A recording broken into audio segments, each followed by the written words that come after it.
Aujourd'hui, je vous emmène à Québec à la rencontre d'une famille extraordinaire dont le quotidien est à la fois un défi et une source d'amour inépuisable. Boris et Brigitte sont les parents de Juliette, 18 ans, qui vit avec l'autisme, la déficience intellectuelle et la dyspraxie. Leur vie a basculé il y a 18 ans, les propulsant dans un monde de proche aidance qu'ils n'auraient jamais imaginé. Comment ont-ils adapté leur vie pour répondre aux besoins de Juliette tout en prenant soin de leurs 2 autres enfants? Comment parviennent-ils à trouver un équilibre entre leur rôle de parent et celui de proche aidant? Maintenant que Juliette a 18 ans, quels sont les défis pour les parents de ce passage à l'âge adulte? Boris et Brigitte nous ouvrent les portes de leur maison et de leur cœur pour nous parler de leur réalité quotidienne. Bonjour! Ça, c'est Delphine et Loïc. J'ai l'impression de vous connaître. Bonjour! Bonjour! Bonjour! Ça, c'est Juliette. Bonjour, comment vas-tu? Bien. Ça fait plaisir. Ouais. Puis Boris. Bonjour. Et Brigitte. Bonjour. Ça va bien? Oui. Boris et Brigitte, je veux d'abord vous dire merci de nous accueillir dans votre maison. Ça fait quelques minutes qu'on est arrivés, puis il y a une énergie ici, il y a une chaleur, il y a de l'amour, là, ça n'a pas de bon sens. Puis je pense que toute l'équipe, je le dis, puis ça m'émeut de dire ça, mais c'est quand même magique de rencontrer des gens comme vous. Puis je me posais la question, est-ce qu'on s'est déjà intéressé à votre histoire? Non, je penserais pas. Pas de façon aussi importante, je dirais. Au jour le jour, oui. On va commencer par le début. Vous êtes tombée enceinte Oui. à quel âge? Ah mon Dieu, j'avais 32 ans, j'étais quand même pas jeune. J'avais quand même un certain parcours de vie. Là. Ouais. C'est ça, j'en avais parlé un petit peu à Zoé. J'avais une médecin sans frontières, en fait. Fait que ça avait quand même été une bonne expérience. Fait que je trouvais que j'étais quand même, une personne outillée. Puis on a dit, bon, on voulait des enfants. Fait qu'on a dit, let's go. C'était pas planifié, mais... Parce que vous êtes infirmière, vous oui, dire oui, aussi, oui, là. oui. Ouais. Fait que j'ai dit, let's go, ça arrivera quand ça arrivera. Fait que Juliette est arrivée. Oui, mais avant qu'elle arrive, pendant votre... j'ai cru comprendre que pendant votre grossesse, à un moment donné, il y a eu une période d'inquiétude parce qu'il se passait quelque chose au niveau de la croissance. Oui. À 20 semaines, quand il y a un contrôle, là, ils se sont comme aperçus qu'il y avait 3 marqueurs différents de trisomie. Fait qu'au moins, c'était 3 différents. Fait que, mais tu sais, il y en a un, c'était la grandeur du fémur. Il y en a un, c'était les piliers du cœur. Puis il y en avait un troisième que je ne me souviens pas. En fait, mais tout était comme un peu, on a dit, on n'est pas grand, on ne s'attendait pas à des grands-enfants. Les piliers du cœur, en fait, tous mes enfants ont eu ça. Fait que c'est juste parce que j'étais hyper écogène. On voyait très bien les structures fétales. Puis le troisième, je ne me souviens pas. Fait que c'était toutes des choses qui n'étaient pas reliées. Fait que, à ce niveau-là, c'était comme, plus ou moins, comment je pourrais dire, plus ou moins, je ne veux pas dire anxiogène, mais tu sais, c'est inquiétant. C'est ça, inquiétant. Ouais. Puis, fait que là, ils ont dit, on va quand même vous regarder à 28 semaines, puis on va voir. Puis là, à 28 semaines, ils disaient, ben là, il y a plus de choses, on ne trouve pas. Fait qu'on était suivis beaucoup plus rapprochés. Là. Ouais. Puis là, on est dans quel état quand on se sent suivi comme ça, puis qu'on ne veut pas dramatiser, mais en même temps, on sent qu'autour de nous... C'est quand même, puis c'était une première grossesse, on ne sait pas à quoi s'attendre non plus. C'est tout nouveau, les hormones, la grossesse, c'est le système de santé relié à ça. Mais on était quand même bien pris en charge par les médecins. Mais on ne savait pas. Puis tout ce qui avait été fait comme karyotype, là, quand ils ont regardé les chromosomes, tout était normal, ils ne trouvaient rien. Fait qu'on était un peu dans... Rassurés en même temps. C'était un fœtus viable, on n'avait pas rien à s'inquiéter. C'est comme juste on le verra. poids. Le poids qui était un petit poids. Je trouvais qu'elle ne prenait pas beaucoup de poids dans l'utérus. Un retard de développement intra-utérin. Donc, il voulait suivre pour être sûr qu'elle prenait du poids à chaque semaine de façon régulière. Puis là, 37e semaine, on provoque, on déclenche. Oui, c'est ça. La médecin a dit, je vous ai amené au bout. Elle dit là, on déclenche. On a dit OK. OK. Fait que là, on est resté à l'hôpital, puis c'est ça, le travail s'est enclenché. Puis elle était toute petite. 4 livres une. 4 livres et 1 once. Mini, Petite boulette d'amour. Ouais, avec plein de cheveux déjà. Ah oui, hein? Et là, on se fait déclencher notre accouchement. Oui. 4 livres et 1 once. Oui. Premier bébé. Oui. Là, papa et maman, vous êtes dans quel état? Un bon état. Parce que moi, je l'étais, là. C'est ça. Moi, je pense que mon expérience a teinté quand même cet aspect-là. Là, parce que, le fait que vous êtes infirmière? Puis que j'arrivais d'Afrique. Aussi. J'avais fait 6 mois en Afrique. Fait que là-bas, c'est tout un autre monde, là. Les soins, puis la survivance des bébés. C'est là, ça, vous voyez le pire, là. C'est ça. Ouais. Fait que là, c'était comme, on avait quand même des soins, puis on voyait comment ça allait évoluer. Puis elle a quand même, on est resté 18 jours à l'hôpital, puis elle prenait quand même bien son poids et tout. Fait que... L'allaitement, ça allait bien aussi. Ben, l'allaitement, c'était un premier bébé. Fait que c'est toujours un petit peu plus difficile. Puis c'était un bébé en santé. Ben, il n'y avait pas de maladie. C'est ça. Pas rien de déclaré. Ouais, le placenta était super beau. Oui, c'était peut-être une inquiétude aussi. Fait que tous les premiers mois, parce que c'était à 6 mois là, qu'à un moment donné, oups, vous remarquez des choses. Mais jusqu'à 6 mois, ça se développe, ça évolue. Elle est suivie, j'imagine aussi quand même. Oui, plus serrée. Elle est toujours pas grosse, mais elle prend toujours son poids régulier. Fait que ça va bien.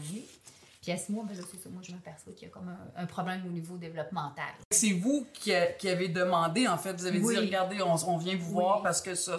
Oui, c'est ça. Fait que là, notre pédiatre, il dit souvent, avant un an, c'est difficile d'avoir des évaluations, puis d'avoir un diagnostic. Ben, puis on veut pas vraiment non plus un diagnostic franc, parce que quand on a un diagnostic, on est un peu pris avec notre diagnostic. En général, c'est ça. Hein? On veut pas trop des diagnostics, surtout avec les enfants. Hein? Parce que ça nous met dans des cases où là, ça peut compliquer. Effectivement, puis ça limite les interventions. Fait que là, c'est arrivé à peu près vers 18 mois, 2 ans, que l'on s'est retrouvés vraiment en évaluation en clinique de développement mouchule. Puis là, il y avait 4 spécialistes, une ergo, une physio. Avant ça, il y a eu... c'est ça, au début de l'automne, on est allé au CHUL, là, on était suivi par plein de spécialistes médicaux, donc neurologues, cardiologues, généticiens, pour faire plein de tests sur l'enfant pour voir si elle n'avait pas un problème. Au niveau des neurologies, c'est super bon. En fait, tout était beau, cardiaque, développement colonne vertébrale, tout était correct. Niveau génétique aussi. Donc, ils ont refait des tests génétiques, ils n'avaient rien trouvé. Donc, comme ils ne trouvaient aucune source médicale, si je peux dire, là, du retard de développement, ben là, on est allé voir une équipe multidisciplinaire, donc ergothérapeute, physiothérapeute, psychologue et orthophoniste, qui ont chacun fait une évaluation de sa condition. Puis là, ben, ils ont dit retard global de développement. Donc là, elle avait 2 ans. C'est un premier diagnostic qu'on a eu, retard global de développement. La cause, on ne la connaissait pas à ce moment-là. Le chromosome 7, là, ça, c'est ça, on l'a su. Ça, c'est venu après l'histoire du chromosome manquant, c'est ça? Oui, c'est ça. Pendant la 2e grossesse de Brigitte, c'est arrivé ce phénomène-là. Pas ce phénomène, mais la cause. Mais là, papa, maman est dans quel état, là, à travers tout ça, là? Je veux dire, c'est toujours un premier bébé, là? Oui, quand on a eu le diagnostic, là. Oui. Quand on l'a eu, j'étais plutôt, pas dire content, mais de finalement avoir un diagnostic et de dire qu'on va avoir des soins, des ressources. Maintenant, on sait. C'est ça. Maintenant, on fait quoi? Donc, on fait comme un step par en avant. Là, Ginette venait de rentrer à l'école. 4 ans. Oui, on l'a rentré à 4 ans. À 4 ans. Ouais, maintenant, à 4 ans, parce qu'elle ne parlait pas encore à ce moment-là. La garderie où elle allait. Hein? On avait appris les signes pour communiquer avec elle. C'est ça, le langage des signes. Oui, parce que c'est toute personne. Mais ça, là, est-ce qu'on vous l'a dit ou c'est vous qui avez fait? On va se débrouiller, là. Fait qu'on va apprendre le langage. C'est tout de votre initiative. Oui, et avec la famille et les amis. Là, nos familles on va leur dire souvent là, dans l'entrevue, là, on est vraiment très choyés du support qu'on a de la famille et des amis autour de nous. Et la blonde de mon cousin, elle travaille dans une école spécialisée. Puis quand elle a vu que Juliette ne parlait pas, elle dit « Connaissez-vous ça, les mains animées? » On a dit « Non, on ne connaît pas ça. » Fait qu'elle nous a fourni un livre dans lequel il y avait, je pense, c'est 65 ou 125 signes de base pour pouvoir communiquer avec les signes et avec l'enfant. Parce que toute personne dans la vie a besoin de moyens d'expression, de communication. Il ne faut pas qu'elle reste enfermée sur elle-même. Il faut lui donner des outils pour communiquer puis que nous aussi, on puisse la comprendre. Fait qu'on a commencé avec ça. Donc, les mains animées. Et puis, là, à la garderie, elle allait dans une garderie avec une éducatrice spécialisée. Donc, on avait quand même un groupe là, spécialisé avec une superbe éducatrice qui s'appelait Karine. Mais on sentait qu'elle avait besoin de plus de stimulation, des gens qui avaient beaucoup d'outils, dans le fond, pour l'aider à se développer. Donc, justement, à cette période-là, là, comme de 0 à 4 ans, là, 4 ans, elle rentrait à l'école, si on veut, là, mais c'était quoi les besoins de Juliette au quotidien? Là? C'était tout. Tout, ça veut dire quoi? Comme j'essaie de trouver, je ne savais pas si elle avait faim. Elle ne communiquait pas vraiment quand elle avait faim. J'avais dit, si t'as faim, je montrais, il y a le réfrigérateur, tape sur le réfrigérateur, mais même ça, c'était comme difficile à comprendre. C'était... elle parlait pas? Elle parlait pas, elle n'émettait pas de son. Elle marchait-tu? Elle a marché très tard, 18 mois, mais elle se promenait. Elle était capable de se promener puis de se cacher. C'est fou, là, ils trouvent ils trouvent des avenues, là, ça c'est sûr, à grimper partout, là, c'était dangereux. Fait que c'est ça. Fait que quand on a trouvé au moins les mains animées avec son problème de dextérité, on était capable quand même de communiquer. Fait que ça a été pas si pire. On a trouvé ça, il était... Elle avait quel âge? 2 ans et demi à peu près? Les mains animées? Oui, en tout cas, mais on a trouvé ça. Fait que mais c'était en général, là, c'était, tu sais, pas capable de s'occuper d'elle, elle ne voit pas le danger non plus. C'est ça. Fait que c'est vraiment, tu sais, c'est... Puis elle était petite, fait que c'était aussi un avantage pour nous, tu sais, comme elle n'était pas capable d'ouvrir les portes. Oui, il y a des avantages. Fait que, tu sais, il y a plein de choses comme ça, c'était tout le temps. Tous les soins d'hygiène. Oui. Là, à partir du moment où vous avez eu un diagnostic, bon, déjà à la naissance, là, oups, OK, vous me parliez de l'entourage, la famille, les amis. Oui. Comment ça s'est passé, ça? Parce que souvent, quand on vit de grandes épreuves, de grands moments marquants dans nos vies, il y en a qui fuient, il y en a qui... Ouais. Ça vous dit quelque chose, hein? Comment ça s'est passé, ça, pour vous? Les gens autour de vous ont réagi comment? Vos parents, tu sais, les grands-parents? Ils ont très bien réagi. Ouais. En fait, j'acquiesce la tête en fuyant parce que malheureusement, c'est une situation que les gens vont vivre, mais pas du tout dans notre cas. Jamais. Fait que vous avez toujours eu du support de vos parents? Ouais. Les 2 seules gardiennes, c'était nos 2 mères, en fait, parce que, tu sais, on pouvait pas confier Juliette à n'importe qui, là. Fait que ça a été longtemps juste... Vive nos mamans. Je pensais pas avoir besoin de ma mère à cet enjeu comme ça. Moi, la mienne, elle m'a tellement aidée, là, fait que je sais. Juste les 18 jours qu'on a passé à l'hôpital, les premiers 18 jours quand Juliette est née, moi, je restais à l'hôpital pour être avec Brigitte puis avec Juliette, là, être avec eux. Puis c'est sa mère qui faisait des repas, puis qui venait nous les porter. Il y avait un frigeur, un micro-ondes, puis l'hôpital m'avait trouvé une petite pièce pour que je puisse coucher à l'hôpital. Fait que, Fait que dans tout ça, vous avez été bien accompagnés dans ce voyage-là. Puis encore aujourd'hui, vous semblez dire que c'est quelque chose qui a toujours été... Parce que c'est une clé importante. Oui. On a beau être un père et une mère, là... On tombe dans un état de vulnérabilité assez intense, je dirais. Mais on a quand même été chanceux. Puis avec notre gang de plein air qu'on appelle, c'est une gang d'université là, qui ont toujours été là.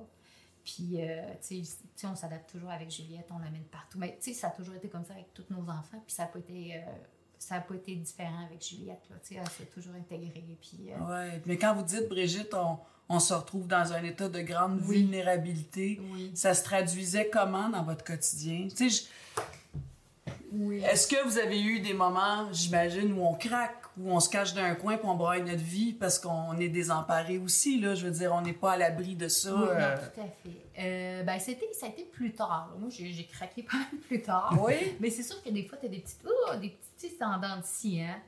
Mais plus tard, ça veut dire quand? Après, tu sais, à un moment donné, tu es dans le feu de l'action. Oui, aussi. Puis je suis quelqu'un, tu sais, qui répond, qui s'adapte, puis tu sais, qui trouve, qui arrange, puis tu sais... Fait que, tu sais, t'es pris dans le feu de ça quotidiennement, puis tu sais, une maman, ça s'occupe de ses enfants. Fait que tu t'occupes de tes enfants, tu roules. Un autre problème. OK, on règle un autre problème. Tu sais, c'est du jour, tu sais, du quotidien, du événementiel. Fait que, tu sais, c'est comme, puis c'est ça. À un moment donné, tu t'aperçois plus tard, là, après les 3 enfants, tu fais ouf! De prendre du temps pour faire une introspection. Vous, le père, tu sais, parce que le père...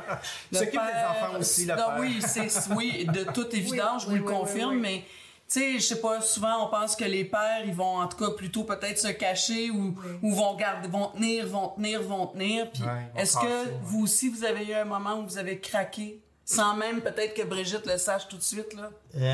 Non, on dirait que je pense que je suis encore plus cartésien que Brigitte de par ma formation. Fait que moi aussi, c'était OK, on a un problème, il faut trouver une solution. Juste dire que vous êtes ingénieur. Oui, je suis ingénieur, effectivement. Donc, de par votre formation. Oui, je pense aussi. Puis oui, je suis assez cartésien. Caractère aussi. C'est pas juste la formation, c'est le caractère, la personnalité. Il y a un problème, il faut qu'on trouve une solution. Et 3 enfants, fait que c'est le quotidien que toutes les familles connaissent aussi. On a commencé à jaser, puis j'ai senti que vous étiez très émotif. Oui, c'est ce que j'allais dire. C'est maintenant que je trouve que c'est plus difficile. Ah oui, hein? Pourquoi donc? Parce qu'on tient. Elle a 18 ans aujourd'hui. Ouais. Fait que, est-ce que c'est à travers ces 18 ans-là, son 18e anniversaire, qu'on refait tout un voyage aussi? Oui, et beaucoup de projections. Oui. Pour le futur. Oui. Que je faisais pas beaucoup. quand elle était plus jeune. Brigitte plus, les mères sont souvent plus craintives et anticipent plus l'avenir souvent que les pères, de par personnalité. Et par le travail aussi. Oui, effectivement. Puis, tu sais, à 8 ans, je me disais, bon, on n'a pas à se préoccuper de ce qui va arriver à 20 ans. Là, c'est loin, là. Oui, il va falloir qu'on la protège, elle est vulnérable, etc. Donc, on n'a pas de choses à faire maintenant pour préparer ça. On a encore bien du temps. C'est ça, exactement. Mais les 18 ans, on l'a quand même préparé d'avance. On savait que ça allait être une épreuve, pas une épreuve, mais une étape importante là, dans sa vie, dans la nôtre aussi. C'est... Vous êtes rendu là un peu. Les souvenirs, puis le futur. Et, on va y revenir. Ça fait ressortir plein d'émotions. Ouais. On va y revenir, c'est sûr, mais à travers nos échanges, là, on parle, 3 enfants. Quand on a eu un premier bébé avec des besoins donc très particuliers, très spéciaux, est-ce que, vous ne semblez pas de toute évidence parce que vous avez 3 merveilleux enfants, mais est-ce que vous avez eu peur de penser de retomber enceinte? Ça, c'est quelque chose qui vous a au départ freiné ou non? Oui. Ben, au début, tu te demandes, tu dis, oh, on est-tu porteur de quelque chose? Fait que là, avec tous les examens qu'on avait faits et tout, il semblerait qu'on a juste gagné à la loto des chromosomes, finalement. Oui, on ne savait pas ce moment-là, en fait. Si on fait la petite histoire, là, on a eu Juliette. Après ça... On l'a su en même temps, la deuxième grossesse. Ouais. Au fur et à mesure du temps, vos enfants ont réalisé, puis vous les avez informés aussi de la situation de Juliette? Je pense qu'ils se posaient même pas de questions. Ah non, hein? Jusqu'à un certain âge, qui ont des choses particulières. C'est ça. Mais tu sais, je pense qu'ils se sont même pas posé de questions. Puis Loïc, c'est arrivé Loïc, tous les enfants ont un caractère spécial. Puis Loïc, lui, était un peu moins... je dirais un peu moins proche, mais pas parce qu'il l'aime pas, juste parce que par sa personnalité, il est peut-être moins affectif. Ouais, mais c'est ça, il aime sa soeur puis tout. Mais j'ai dit, puis là, il se moins démonstratif. Moins démonstratif. Puis là, je disais, tu sais, quand t'étais petit puis tu pleurais, t'échappais ton jeu. J'ai dit, c'est Juliette, j'ai dit, qui te l'ordonnait pour que t'arrêtes de pleurer. C'est elle qui te chantait des chansons quand tu sais. Fait que, tu sais, c'est comme. C'est le même, c'est pas plus compliqué. Puis qu'il y avait quelque chose de naturel entre eux. Ben oui. Comme si Juliette, elle savait que c'était la grande sœur aussi, j'imagine. Il y a quelque chose de... C'est ça, il y en avait d'autres. L'instinct naturel. Fait que ça a toujours été... Puis, je vais jaser avec eux, évidemment, mais est-ce qu'il y a eu des étapes avec les enfants où ça a été comme plus dur? Est-ce qu'ils se sont sentis... Je connais la réponse, mais pour comprendre le processus, des fois, peut-être, est-ce qu'ils ont eu des périodes où ils trouvaient que Juliette prenait trop de place par rapport à eux autres, puis... tu sais, des fois, ça crée des réactions, puis c'est normal, là. Pas de façon... non. Dramatique. Ouais. Effectivement, ils vont mieux répondre à la question que nous. Nous, on n'a jamais senti qu'il y avait vraiment un enjeu de ce côté-là. Mais on a toujours essayé de faire attention à ça aussi. Parce que oui, Juliette, c'est le centre de notre vie. Il faut tout faire en fonction de ses limitations et au niveau des activités aussi. Fait que quand on veut faire des activités en famille, les 5 ensemble, il faut s'assurer que ça convienne à Juliette. Fait que pour ça, il y a des activités qu'on ne peut pas faire. Il faut adapter certaines activités, puis ça ne plaît pas. Mais pas que ça ne plaît pas, mais si Juliette n'était pas là, on aurait fait d'autres activités avec les 2 plus jeunes qui auraient été plus selon leurs goûts et leurs besoins. C'est sûr. Donc ça, on a toujours essayé de faire attention d'aller chercher du répit. Fait que c'est arrivé quand même, c'était pas simple à en trouver, mais quand on en a trouvé, on en a profité pour pouvoir avoir des fins de semaine avec les enfants, pour faire des activités juste avec les enfants, d'une part. D'autre part, pour aider aussi un peu tout le fait que Brigitte, à cette époque-là, travaillait une fin de semaine sur 2. Fait que la fin de semaine, des fois les répits, c'était une fin de semaine qu'elle travaillait. Fait que là, moi, ça me donnait un peu de répit, puis j'avais juste les 2 plus jeunes, j'avais pas Juliette. Puis des fois, mais c'est une fin de semaine qu'elle travaillait pas. Là, on était les 4. Là, on peut faire une activité plus spécifique avec les 2 plus jeunes. En parlant de répit, donc aller chercher de l'aide. Oui. Je pourrais constater que vous avez jamais eu de misère à aller chercher de l'aide parce que c'était des soins puis des besoins. Vous aviez votre famille, votre entourage, mais encore, est-ce qu'on ne veut pas demander de l'aide? Il y a ça, des fois? Non, c'est que on voulait pas non plus épuiser nos grands-mamans. Oui, les ressources de base, là. C'est ça. Puis, il y avait aussi, à un moment donné, on est brûlé un peu, tu sais, tout comme nouveaux parents. Mais déjà 3 enfants. Oui, c'est ça. Mais Juliette, elle en vaut peut-être 2-3 juste à elle avec ses besoins. Elle dit, t'as pas 3 enfants, toi, t'en as 4. C'est ça. Mais c'était aussi, quand je me suis mis à chercher ça, c'était pas évident parce qu'on n'avait pas de diagnostic. Fait qu'on rentrait pas partout non plus. Ça a été... J'ai passé beaucoup de temps, puis là, on remonte quand même à il y a 18 ans, il y a 15 ans. C'était déjà aussi un autre monde en tant que couverture et acceptation et de répit, on n'en parlait pas beaucoup. Fait que j'ai beaucoup cherché. Je me suis fait refuser beaucoup de places. Ah oui? Jusqu'à ce que Pourquoi? Parce que vous n'aviez pas de diagnostic? diagnostic? J'avais pas de diagnostic. Elle répondait pas. Tu sais, Juliette était petite, elle parlait pas.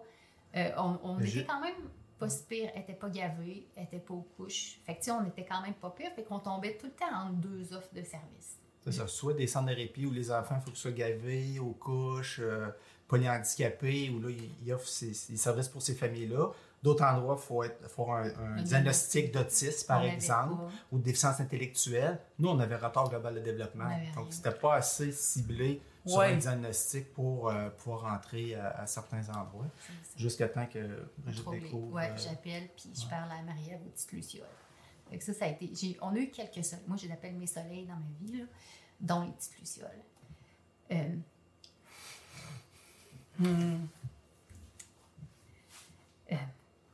Qu'est-ce que ça représente, cette maison? Les maisons Lucioles, parce qu'il y a deux, il y en a deux maintenant. Deux offres de ça services. Ça a fait beaucoup de bien aussi quand il y a eu la deuxième. Ça a été l'acceptation. Parce que c'est pas facile d'avoir un enfant différent. Je pensais pas être émotive comme ça.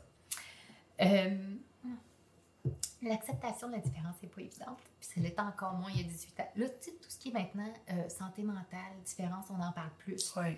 Tu sais, l'identité de genre aussi en fait peut-être partie du processus, que c'est plus facile, qu'on est plus ouvert. Mais c'était... Le jugement des gens était difficile quand même avec une enfant en bas âge. Ben c'est ça. Oui. Ça a dû, vous avez vécu ça. Le jugement était difficile.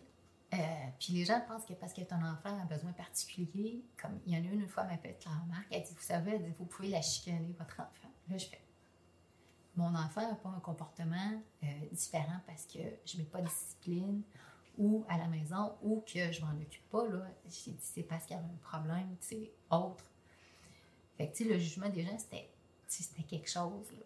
C'est comme si tu t'occupais pas assez de ton enfant, de ce comportement-là. Ça faisait des caprices, puis... je m'investissais pas dans son développement.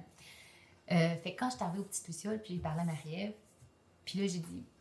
puis j'ai fait répéter 2 fois parce que j'étais comme étonnée. Puis là, j'ai dit, vous savez, j'ai dit, pas de diagnostic. Elle dit, c'est pas grave. Elle dit, on accepte tous les handicaps. Je fais, mais vous êtes sûre? Elle dit, oui. J'ai fait, ouf.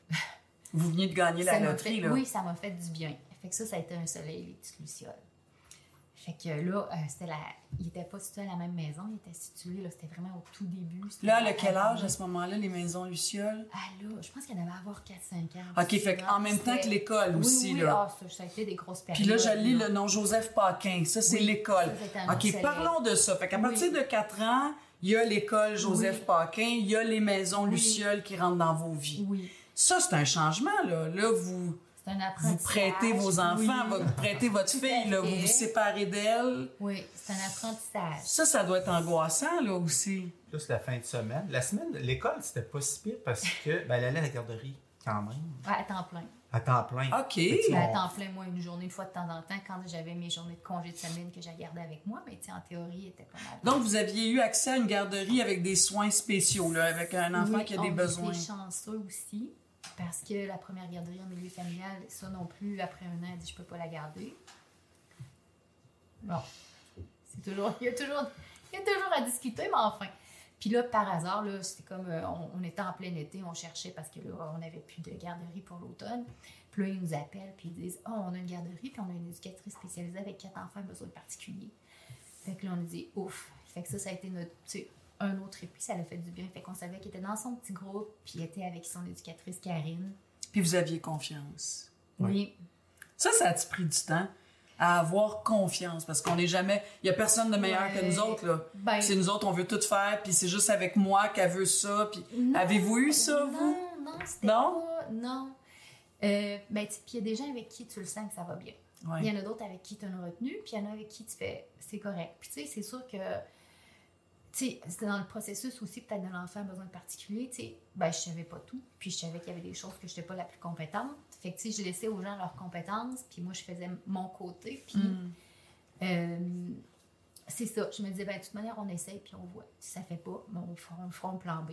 C'est comme... Puis vous avez vu quand votre enfant revenait aussi qu'elle semblait bien, heureuse. Oui. Ouais. Oui. Juliette est toujours heureuse. C'est ça. C'est une bonne chose, une très bonne chose. C'est une enfant qui est plein de soleil, tout ça, mais... Puis qui est en santé, il faut le dire. Hein? Oui. Elle a des besoins particuliers, mais ses organes, là, je veux dire, être en santé. Médical, c'est ça. C'est ça, ça va très bien. Donc, toujours de bonne humeur, rayon de soleil, ça a l'inconvénient que s'il y a quelque chose qui ne va pas bien, on ne le saura peut-être pas non plus.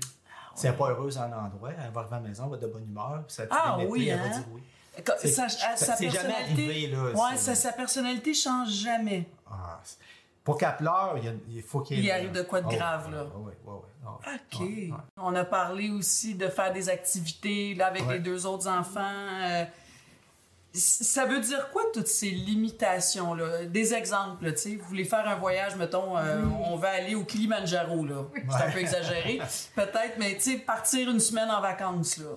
Les activités et des limitations dans presque tout, compte tenu physiquement, elle n'est pas capable de faire les mêmes choses. Le ski, par exemple. Faire du ski alpin, on aime ça faire du ski. Quand il faut s'organiser, là. Oui, mais on l'amène... Tu partes avec les 2 autres ou... Bien, sûr qu'on se sépare, effectivement, avec un ou deux, avec un des parents. On essaie quand même d'y aller 1 ou 2 fois par année, les 5 ensemble. Puis là, mais je la mets entre mes jambes pour faire. Fait qu'elle met ses skis, elle a ses bottes, puis c'est comme si... je me mets en chasse-neige, puis je la force. Puis elle est volontaire, elle veut, là. Oui. Elle a passé sa journée. Tout ce qui est vestibulaire, Juliette, là, elle embarque là-dedans tout le temps. Fait que du ski, bateau, kayak, la ronde, elle adore la ronde, mais le carrousel, tu sais, des manèges très minimalistes, je peux dire, là, mais elle passe sa journée dans un carrousel avec les chevaux. Loïc puis Delphine, eux autres, un tour, puis... Le monstre! Moi, je vais aller... Ouais, c'est pas le monstre, c'est quoi, le Goliath? Oui, c'est ça, j'ai pas de Goliath, là. Fait que là, on se sépare. Fait que moi, je vais faire... c'est ça, mais ça permet quand même d'avoir des moments de toute la famille ensemble, parce qu'on aime ça quand même faire les 5 à la même place. Mais il faut souvent se séparer parce que des limitations puis des... Mais je pense qu'ils ont appris à faire... Oui, ils s'adaptent. À faire ça. Mais si c'est une journée complète, des fois, c'est... Non, mais ils feront pas toujours les carousels toute la journée, mais on est quand même pas loin. On finit un manège, on va les voir. OK, vous êtes où? OK, nous autres, on s'en va là. Ouais. Ils ont toujours cette sensibilité-là. Puis quand on parle de répit... Oui. Ça se traduit comment, là? Je veux dire, une fin de semaine. Je pense, je lisais que c'est que genre 6 à 8 semaines, 6 à 8 fins de semaine par année pour vous, là. C'est qu'on a commencé. Il y en a 52 semaines dans une année? Oui, ça, c'est au début. On fait avoir 3-4 fins de semaine. En fait, même au début, au Lucia, pré-pandémie, c'était l'automne, on prenait 3-4 fin de semaine. En fait, une par mois, dans le fond, avec l'année scolaire. On en prenait 3-4 à l'automne, puis on en prenait 3-4-5 à l'hiver. Ça faisait à peu près 6-8 par année en fonction des disponibilités. Je lisais sur un marathon, à un moment donné, vous êtes allé faire un marathon. Oui. Ça, c'était une organisation, là, de partir... On a mobiliser toutes nos ressources. Oui. C'était très rare. C'est un appel à tous. Oui. Les moments où on était seuls, des fins de semaine, seuls, là, je suis arrivé peut-être 4-5 fois, puis je pense que 4 fois c'était des marathons, puis une fois c'était le Manoir des Augustines ici à Québec là, qu'on avait eu par un organisme de prochaine danse.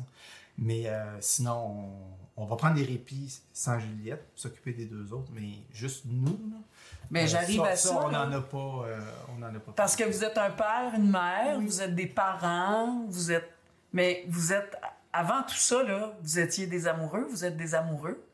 Un homme et une femme qui s'aiment. Ça, comment ça se passe au niveau du couple? Parce qu'il faut que... Tu sais, je veux dire, juste un couple par rapport à la job, à la vie quotidienne, il faut se trouver des moments, des date night, comme on dit, mais quand on a des enfants, encore plus. Mais là, un enfant parmi 3 qui a vraiment des besoins particuliers. Le couple, lui, les amoureux, comment ça marche, ça? C'est sûr que c'est ça. Il se retrouve plus bas dans la liste. Dans la liste de priorités. Oui, exactement. Oui. Mais vous êtes un duo solide, hein? Ben, en fait, c'est plus là-dedans qu'il faut qu'on se retrouve. C'est dans le quotidien. Ouais. C'est au jour le jour. Puis avez-vous eu des périodes, chacun là, individuellement, là, où on veut tout sacrer ça là, qu'on veut fuir, c'est juste trop là, dans notre vie? J'ai pas, non, tellement d'amour, en fait, par Juliette. Oui. c'est ça. Ouais. J'essaie depuis ce matin, ou ça fait quelques jours, que là, j'essaie de penser à des mots. Tu sais, des fois, on parle des mots, mais c'est aussi notre... tu sais, des fois, on dit, on est comme un support pour elle, mais elle, c'est aussi un guide. Tu sais, elle nous empêche comme de partir à la dérive, je dirais. Wow, aussi, OK. Ben, tu sais, c'est aussi... Mon Dieu, c'est moi qui... Ça, elle nous ramène à l'essentiel. C'est ça. Ouais. Tu sais, c'est comme l'autre jour, elle me dit « Wow, maman, t'es belle en pyjama. » Tu sais, c'est comme « Ben, merci, ma juju d'amour. » Tu sais, je peux pas rien dire d'autre à ça, là. Tu sais, c'est comme... C'est ça, c'est l'essentiel de la vie. Tu sais, elle nous rapporte à ce qui est vraiment important. Fait que, tu sais, des fois, on aurait le goût de... En tout cas, on aurait le goût. Pas trop nos personnalités, mais mettons de s'égarer. Oui, c'est ça. Tu fais, non. Elle te ramène, puis... Parce que le bonheur, il est ici, dans le fond. Et là, l'avenir. On l'a un petit peu abordé tantôt. Juliette a 18 ans. À 21 ans, il y a un changement majeur parce que là, en principe, c'est ça, c'est qu'elle n'a pas autant accès à des services. Hein? 21 ans, là, c'est la fin de la scolarisation. C'est ça. Ouais. Et ça, on envisage ça comment? Parce que vous disiez, tu sais, à 8 ans, tu fais comme, mais c'est loin, là, à 18 ans, 20 ans. Ouais. Mais là, vous y êtes, là, dans 3 ans, donc elle va avoir 19 ans cette année, c'est ça? Oui. Il vous reste 3 ans. Là. Comment on envisage le futur de notre enfant? C'est très flou, je dirais. Oui. Ouais. Encore, très quand incertain. même. Oui. Parce qu'il n'y a pas... l'offre de service n'est pas énorme. Encore, hein? Puis elle est... Ben, il y a quand même plein de belles choses qui existent, là. Mais il faut se qualifier, pas qu'à se qualifier, mais tu sais, que d'avoir... Pour rentrer dans des cases? Oui, c'est ça, exactement. Par exemple, mettons l'école aux adultes. Il y a des écoles aux adultes pour les enfants avec des besoins particuliers qui pourraient continuer à aller à l'école, mais là, ils sont dans un ratio 1 pour 20 ou 1 pour 16. 1 pour 16. Mais Juliette, là, dans la classe où elle est actuellement, il y a 3 éducateurs avec l'enseignante, puis ils sont 5 enfants. Fait que, elle est loin d'un ratio 1 pour 20, là. Elle est un ratio 3 pour 5 actuellement. Fait que, ça se peut qu'elle, juste à cause de son comportement, son attitude, elle a besoin de plus d'encadrement. Peut-être un 5, un 6, ça fonctionnerait, mais un 20, un 16, peut-être pas. Fait que là, c'est de trouver l'endroit où peut-être qu'elle pourrait aller, plateau de travail adapté, camp de jour, école aux adultes. Et souvent, quand on trouve des endroits, c'est pas à temps plein. C'est 3 avant-midi par semaine ou juste les après-midi. Ça termine à 3 heures. Il n'y a pas de service de garde. Fait que oui, il y a beaucoup d'organisations. Il va y avoir beaucoup d'organisations. Là, on passe les 18 ans avec tous les aspects qu'il faut remplir. Et après ça, avec l'école est bien, on fait de ça aussi. Là. Ça s'appelle la TEVA, là, c'est le Transition École Vie Active. L'école où Juliette va, tous les enfants passent par ce processus-là. Fait que les intervenants à l'école, ils savent qu'ils doivent préparer l'avenir de ces enfants-là avec les parents, avec l'entourage. Et il faut s'y préparer d'avance aussi. Dans certaines écoles, ils commencent à aborder ça 3 mois avant la fin de l'école. Il est bien trop tard. Là. Elle va devoir aller dans une résidence. Mais là, je lisais dans ma recherche qu'il y a comme 10 ans d'attente. Ouais. Puis vous, j'imagine, là, je vous écoute puis je vous regarde aller depuis ce matin, mais j'imagine que vous avez envie de garder Juliette avec vous le plus longtemps possible. Ouais. Ben, tant que ça va être possible. Mais tu sais, on n'est pas à l'abri de... Tu sais, qu'il nous arrive un accident ou quoi, là, tu sais, aussi. Fait que... Ouais. La résidence, c'est quelque chose que... c'est un deuil. Ça va être très difficile. Ouais, c'est un deuil. Puis s'y préparer 10 ans d'avance aussi, c'est quelque chose... Puis c'est beaucoup dépendant des intervenants des maisons. Puis tu sais, on sait qu'ils ne sont pas éternels non plus. Puis ça, c'est quelque chose qu'on a aussi conscience, mais c'est quelque chose qu'on a... Tu sais, qu'il faut demander de lâcher prise. Parce qu'on n'a pas... Tu sais, on veut le mieux, puis on va faire le mieux qu'on peut. Mais il y a des choses qu'il faut qu'on lâche prise parce que ça n'arrivera à rien. On ferait juste je peux pas dire s'auto-détruire, là, mais un peu s'auto-détruire. S'auto-mutiler. Ouais. Fait que ça, c'est quand même anxiogène là, de penser qu'il y a comme une minuterie là, quand même qui est déclenchée parce que c'est pas dans 10 ans, c'est pas dans 5 ans, c'est comme dans 3 ans. Les 21 ans. Oui. Oui, qu'est-ce qu'elle va faire pendant le jour des 21 ans? Oui. Oui, absolument. Ouais. Puis ça se pourrait qu'on ait besoin de prendre congé parce que on trouve pas suffisamment de services avec les heures. Puis tu sais, en même temps, elle a des droits. Vous, est-ce qu'on pourrait dire que vous en aurez de moins en moins? Comme parent, le fait qu'elle devienne une adulte, 21 ans, tu sais, au niveau de la loi, là, il y a des... C'est 18 ans, ça. Ouais, c'est 18 ans. En fait, la journée des 18 ans, elle devient une adulte, elle devient majeure. Donc, nous, on perd tous les droits. À cette journée-là, la journée des 18 ans, on n'a plus aucun droit sur Juliette. Malgré sa déficience, elle est handicapée à certains niveaux. Vous perdez vos droits, elle a les siens. C'est ça. Mais en même temps, elle n'est pas capable de prendre des décisions par elle-même. C'est bizarre, mais en fait, le milieu scolaire, ils vont établir tous les diagnostics, les besoins qu'elle a, le milieu de la santé aussi. Mais au niveau légal, là, comme tout ce qu'il y a au niveau, même financier, les allocations, là, ça n'y a aucun lien entre les deux. 18 ans, tu es présumé apte à exercer tous tes droits. Et là, si la personne n'est pas capable de le faire, ben il faut prendre des décisions, mettre en place. Nous, on a mis en place une tutelle pour redevenir les tuteurs légaux de Juliette.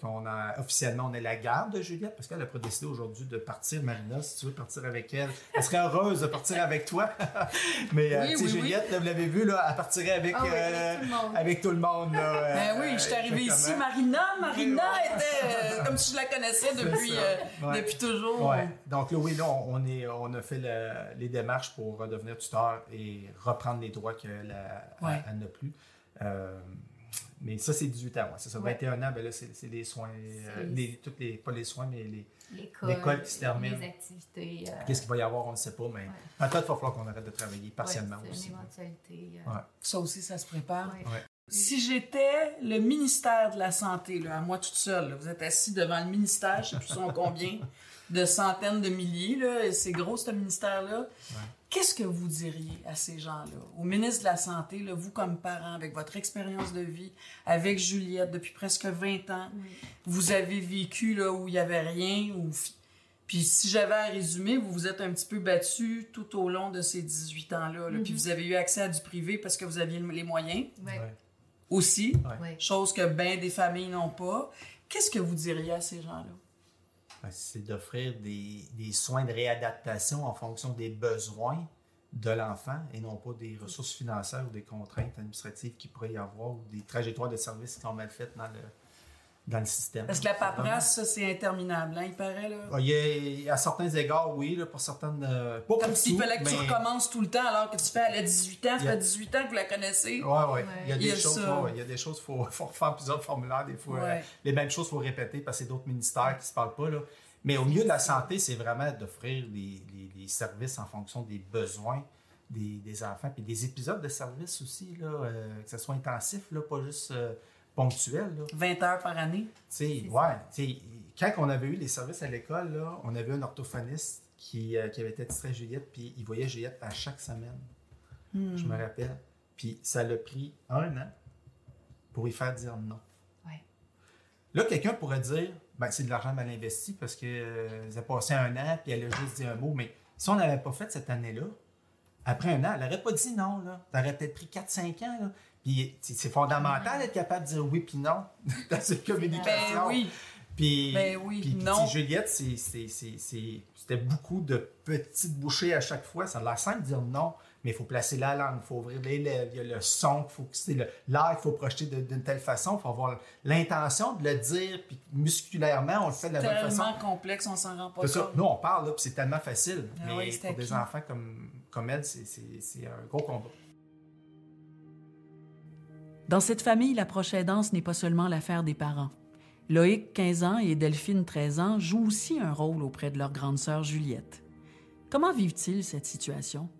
Quel impact cela a-t-il sur leur vie? Écoutons-les nous raconter leur expérience unique de frères et sœurs d'une jeune fille aux besoins particuliers.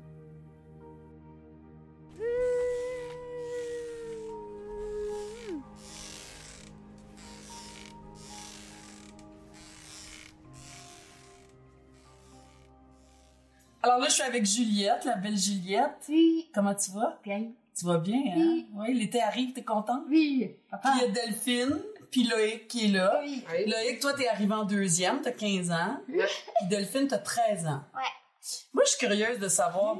En même temps, je comprends aussi, là, mais vous autres, votre sœur Juliette a toujours été dans votre vie, elle était là avant vous même. Ouais. Et c'est à quel moment dans votre vie que vous avez... Avez-vous eu un moment dans votre vie où vous avez constaté que votre sœur était différente, mettons? Dès mon plus jeune âge, j'ai remarqué qu'elle était pas pareil comme les autres parce qu'elle n'avait pas le même comportement. Fait c'est ça, là. Puis aussi, elle faisait beaucoup de bruit. Elle pouvait pas, mais genre, il y avait des trucs qu'elle pouvait faire, mais pas comme les autres. Comme quand elle cuisinait, il fallait qu'il y ait quelqu'un qui l'aide. Ou quand... Un peu dans tout, en fait. Hein? Ouais. Toi, Loïc, t'es plus vieux, donc toi, t'es arrivé après. Toi, t'as-tu eu une période où t'as fait comme, OK, ma sœur est différente? T'es arrivé, papa. Toi, t'es arrivé. Ben, un peu, mais depuis que je suis jeune et même, fait. C'est comme si elle était pas indifférente parce que c'est pas comme ça que tu l'as vécu. Elle est normale dans sa différence pour toi. C'est comme ta sœur, c'est comme ça. Ouais, il y a personne qui est pareil. C'est ça. Tout le monde est différent. Puis est-ce que pour toi, c'est-tu quelque chose que vous avez caché dans votre vie, le fait que votre sœur soit différente? Moi, non. J'en ai parlé à mes amis qui sont avec moi tout le temps. Ouais. Puis quand ils viennent chez nous, ils apprécient beaucoup. Tout le monde aime Juliette. Ouais. Ah oui, fait que toi, t'as jamais eu à vivre des amis qui te disent « Mon Dieu, qu'est-ce qu'elle a ta sœur? » ou Non. t'as pas vécu ça dans ta vie. On penserait, mais non, dans le fond, ça devient normal pour tout le monde. Hein? Toi, Loïc, ça a été comme ça aussi? Ouais, juste, tu y expliques un peu. Tu l'avertis d'avance. Souvent, parce qu'elle aime beaucoup ça, faire des câlins. Tu sais, juste t'avertis d'avance, tu dis, elle aime beaucoup ça. Guillaume. Fait que, juste pour pas que la personne soit surprise. L'avertir, fait que tout le monde a toujours été averti, tout le monde l'a déjà su. Est-ce que vous vous considérez des proches aidants? Vous connaissez ce terme-là, proche aidant? Je connais le terme de proche aidant. Moi, je dirais oui. Parce que, vu qu'il est handicapé, faut l'aider à faire des tâches que, normalement, une personne normale serait capable de faire. Oui, on l'aide dans la vie tous les jours, on l'aide des fois à monter marche, mettons, elle a des problèmes, des blessures, etc. On l'aide, on fait les tâches ménagères, on lui prépare son lunch, on l'incite à venir marcher. Puis vous, pour vous, c'est normal. C'est pas une corvée. Bon, ça nous tente pas tout le temps, j'imagine, parce que des fois, on est fatigué puis on a moins d'énergie, mais pour vous, ça fait partie de votre vie d'être le proche aidant de votre grande sœur. Ouais, surtout que, mon frère, c'est le matin, c'est lui qui se lève tôt parce que c'est toujours lui qui check par la fenêtre quand le bus à Juliette arrive, puis c'est surtout lui qui met Juliette dans le bus. Fait ça, c'est ta job comme pas une mal. habitude. Ouais. Le matin, c'est tout le temps ça. Je regarde quand le bus arrive. Quand le bus arrive, je vais la porter au bus. Je fais ça tous les matins. C'est vraiment un travail d'équipe quand même, hein? Fait que vous aidez vos parents aussi beaucoup. Oui, pour qu'ils puissent partir plus tôt, aller au travail, revenir plus tôt. Wow. Qu'est-ce qu'elle vous a apporté, votre sœur, votre grande sœur, dans votre vie? Qu'est-ce qu'elle vous a appris en étant différente, justement? À être tolérant, à savoir que des fois, c'est plus compliqué avec d'autres personnes que ça peut être plus compliqué. Plus compliqué pour certaines personnes versus d'autres personnes. De dire, de vouloir le faire, aussi permettre ça nous a permis d'ouvrir notre esprit, d'être prêt à tout. D'être ouvert au changement, hein? Ouais. C'est ça, l'imprévu. Parce que des fois, il peut y avoir des imprévus, puis ça change les plans complètement, fait qu'il faut comprendre. Ouais. Est-ce que vous diriez que ça vous a donné plus de maturité dans votre vie? Moi, pas vraiment, parce que... T'étais déjà mature. J'étais quand même... Quand j'étais jeune, même quand j'étais au primaire, j'étais beaucoup affectueuse avec les autres. Puis quand, mettons, il se passait quelque chose, j'étais toujours là pour les accompagner dans leur phase. Fait que moi, j'étais habituée à faire ça tout le temps. C'est ça. Ça t'a donné beaucoup de sensibilité, d'ouverture, de tolérance. On disait, ça apporte ça, hein? De sensibilité. Ouais. Et quand vous voyez quelqu'un, j'imagine, peu importe, un adulte, un enfant qui est en difficulté ou qui a besoin, vous autres, vous l'avez l'instinct d'aller aider, hein?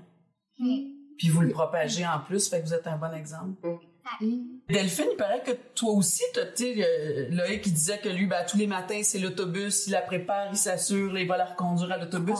Toi, tu dirais que c'est quoi tes tâches ou les activités que tu... mettons, les responsabilités que tu as ou que... Parce qu'il paraît que toi, très jeune, là, tu t'es impliquée naturellement auprès de ta sœur. Ouais. Mais moi, généralement, c'est quand les parents sont pas là, c'est surtout moi qui s'occupe d'elle puis qui fait des activités avec elle pour la divertir, tout ça. Aussi, quand on s'en va faire notre hygiène, c'est surtout moi qui va le faire pour laver le corps, aller chercher son pyjama, laver le matin. Ouais. Ça, c'est moi qui fais ça.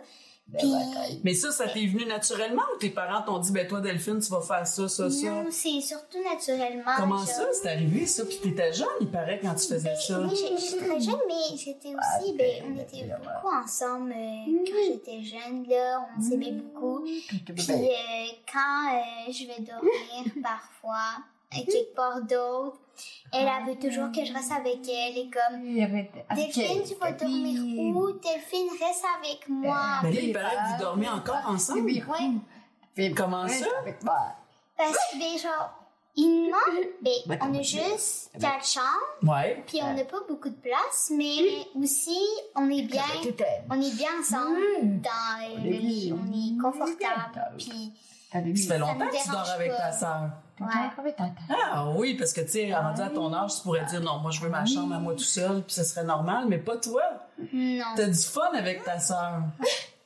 Toi, t'aimes-tu ça faire dodo avec Delphine? Oui.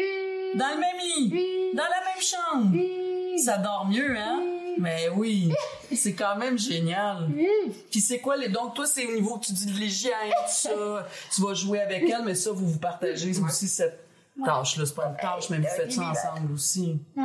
Toi, t'en parles. On se partage des activités. Elle est quand même chanceuse de vous avoir, hein? Oui. Très. Considérez-vous que vous êtes chanceux de l'avoir? Oui. Oui. Belle pays. Elle vous a appris plein de choses, votre sœur, hein? Oui. Et surtout ça. C'est précieux. Ouais.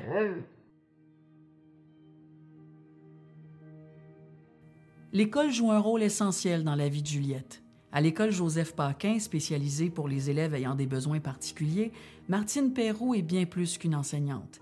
Elle accompagne les jeunes comme Juliette dans leur parcours scolaire. Comment adapte-t-elle son enseignement pour répondre aux besoins spécifiques de ses élèves? Quel lien a-t-elle tissé avec Juliette et sa famille au fil des années?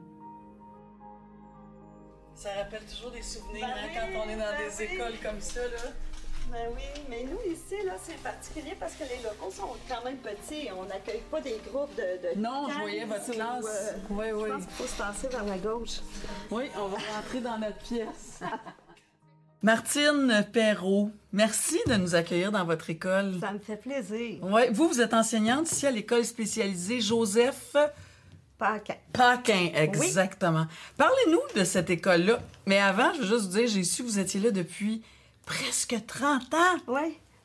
Oui, moi, en fait, je suis ici. Quand j'ai connu le milieu, tout de suite, j'ai dit, c'est ici que je veux faire ma vie professionnelle. Là. C'est formidable. Puis ça, là, veut pas, c'est formidable pour les familles aussi, pour les enfants, parce que ça crée une stabilité. Oui, nous, on accueille des jeunes de 5 ans jusqu'à 21 ans. Oui. Donc, on voit évoluer nos élèves, on les voit grandir, on voit leurs défis, on voit leurs progrès. Donc, ça, c'est une grande richesse de notre milieu. Puis, on est une équipe assez soudée, je vous dirais, au niveau des enseignants. On a une équipe plutôt stable. Il y a toujours un peu de mouvance en début de chaque année pour combler des nouveaux postes et tout ça, mais il y a un noyau dur, je vous dirais, qui est formé dans l'école au niveau des enseignants et aussi des techniciennes en éducation spécialisée. Bien, c'est des bonnes nouvelles. Ça veut dire que les gens qui travaillent ici sont bien, sont heureux. Oui. Ceux qui passent et qui restent, c'est parce qu'ils ont l'appel, ils ont la vocation de travailler avec une clientèle à besoins particuliers. Parlez-nous de cette école-là. Qu'est-ce qu'on retrouve ici? On est en lien avec l'histoire de Juliette, évidemment, qui est arrivée ici, genre, à l'âge de 4 ans. Oui. Et là, elle a 18 ans. Fait que vous l'avez vraiment vu de petit bébé, là, à jeune adulte aujourd'hui. Oui, tout à fait. On est une école à mandat régional et supra-régional. On accueille Qu'est-ce que ça veut dire, supra? Ça veut dire qu'on couvre tout l'Est du Québec en ce qui a trait à la surdité. Donc, on accueille des enfants sourds, mais qui ont des troubles associés, qui ont d'autres choses. On ne parle pas d'un enfant uniquement sourd qui peut être intégré au régulier avec du support, une interprète ou quelque chose du genre. Nous, on est avec des enfants qui ont possiblement une surdité, mais avec d'autres problèmes associés, d'autres troubles associés, ou des enfants qui ont un diagnostic de trouble du langage sévère. Puis vous, en plus, c'est que vous étiez, vous, la surdité, c'est quelque chose qui vous passionne. Oui, ça a toujours été... Pourquoi? Ça vient d'où, ça? Je ne sais pas d'où ça vient. À l'université, j'ai suivi un cours de français signé. Ça a été comme ma première approche au monde des sourds, si je peux dire. Et puis ça me fascinait. Ça a fait comme, oh wow, là, on vient d'ouvrir une porte. Ça me fascinait.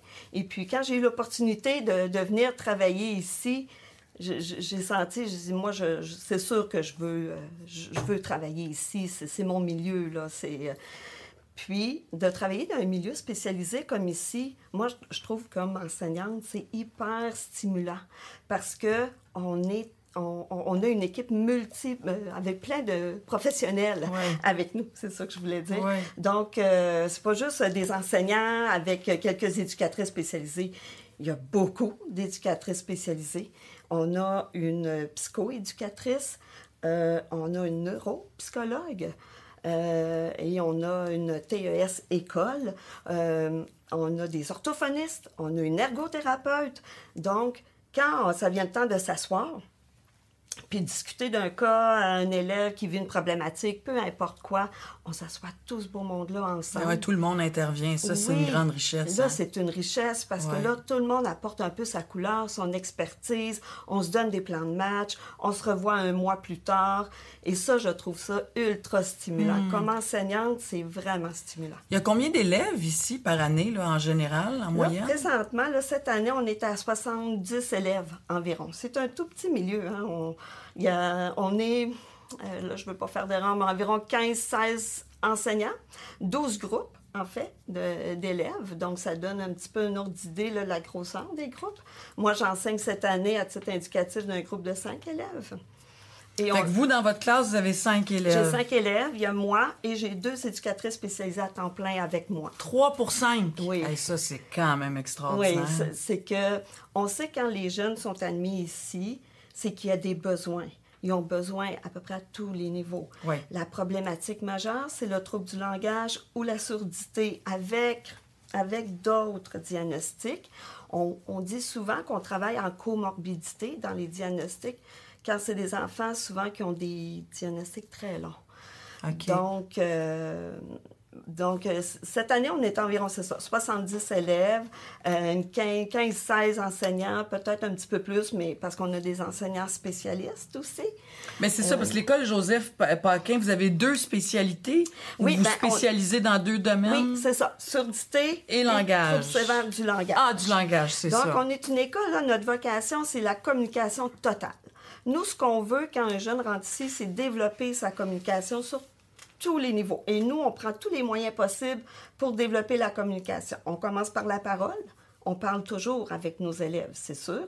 Quand on enseigne, quand on interagit avec eux, on communique en signes aussi. Moi, j'ai l'habitude, quand je travaille, je fais toujours des signes avec mes élèves. On utilise le mime. On utilise les pictogrammes, les images, on en voit un petit peu ici dans le local. On utilise l'écrit, on a des TNI, des TBI, les tableaux blancs où on projette des images. Donc, interactif, tableau blanc, interactif, c'est ça, des TBI? C'est ça, okay. Oui, c'est ça. On utilise l'écriture, la lecture, tous les moyens possibles pour communiquer. Les outils de communication, on a des élèves qui ont des iPads adaptés avec des outils de communication, avec des phrases préconçues dans leur tablette pour pouvoir communiquer. Donc, c'est notre mandat, c'est de développer la communication avec nos élèves. Et les 0 à 21 ans? 4-5 ans.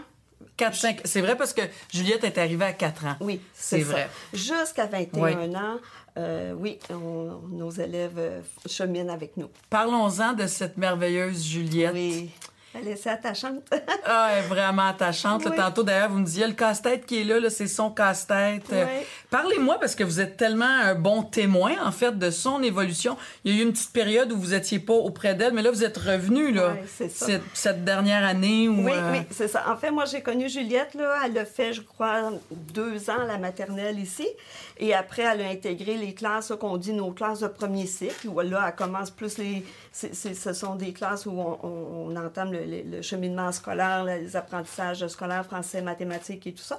C'est commencé à la maternelle, mais disons qu'on y va plus de l'avant à ce niveau-là. Donc, dans cette école-là, on va faire des maths, on va faire du français, de l'histoire. On fait de l'histoire, l'univers social, on fait éthique et culture religieuse qui va changer l'an prochain pour un nouveau, ça sera un nouveau programme.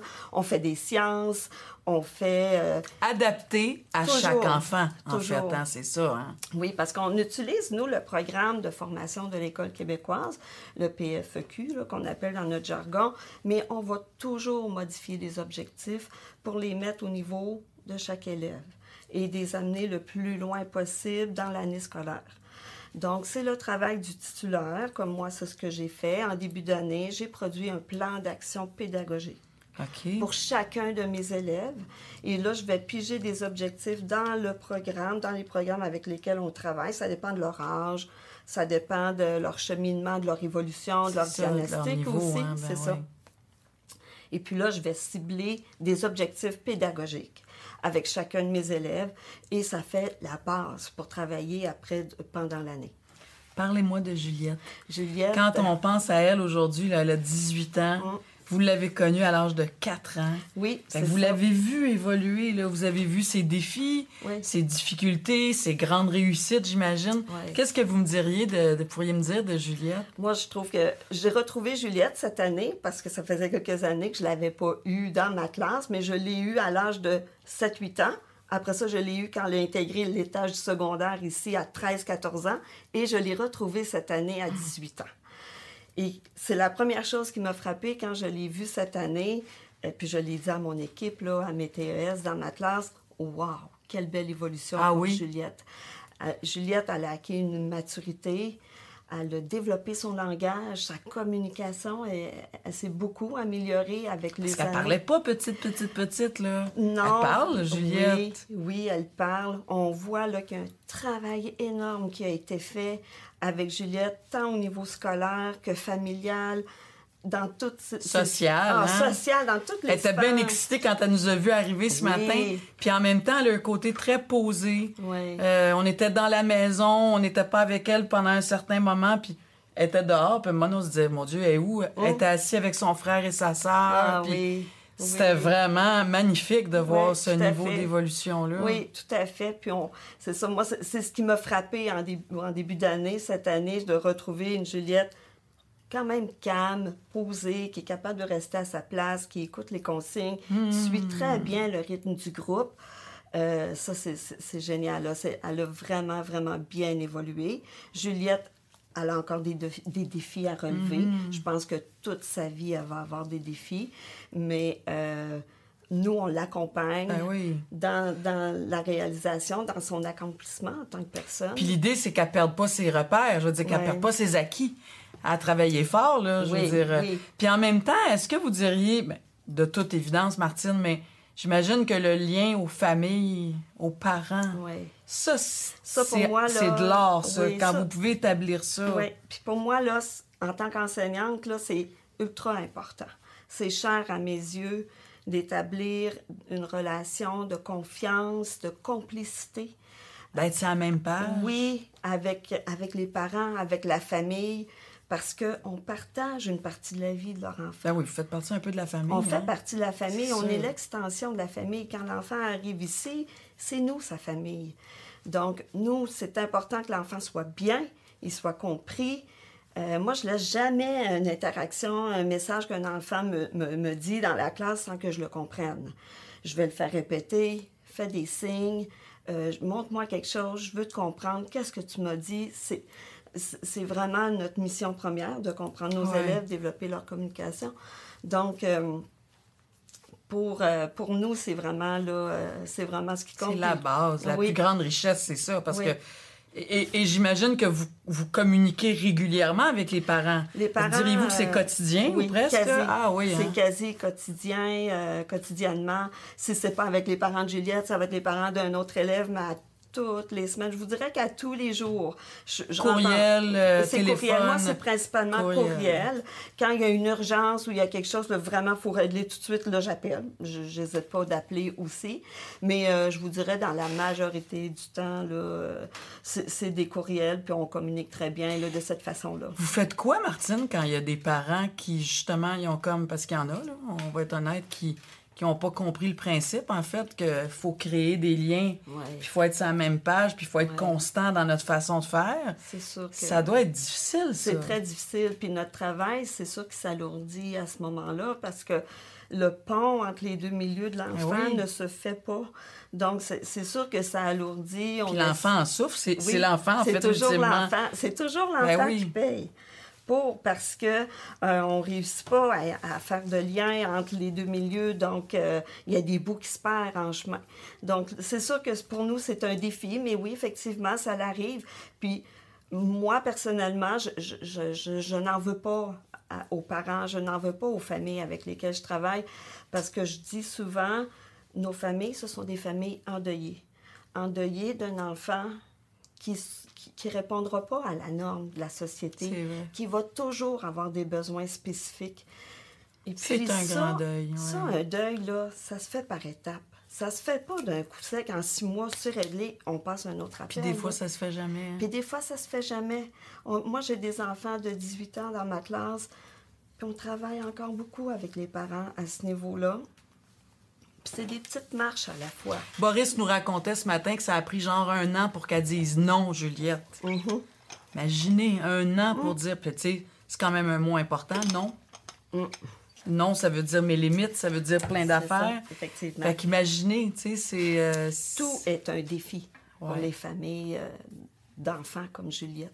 Tout est un défi, l'intégration sociale, les loisirs, la famille. Je sais que Juliette, elle vient d'une famille ultra-inclusive. Elle est bien entourée, les grands-parents, les tantes, les amis, les oncles. Incroyable, les amis, nous en ont parlé, là. Oui, c'est un milieu exceptionnel. Mais tous n'ont pas cette chance. C'est ça. Parlez-moi d'une journée type, Martine. Ici, là, comment ça marche? Les enfants, ils arrivent genre à 8h, 8h30. C'est quoi l'ordre d'une journée? Mettons pour Juliette, là, ça ressemble à quoi sa journée? Juliette, elle arrive à 8h à l'école par son transporteur scolaire qui la laisse ici.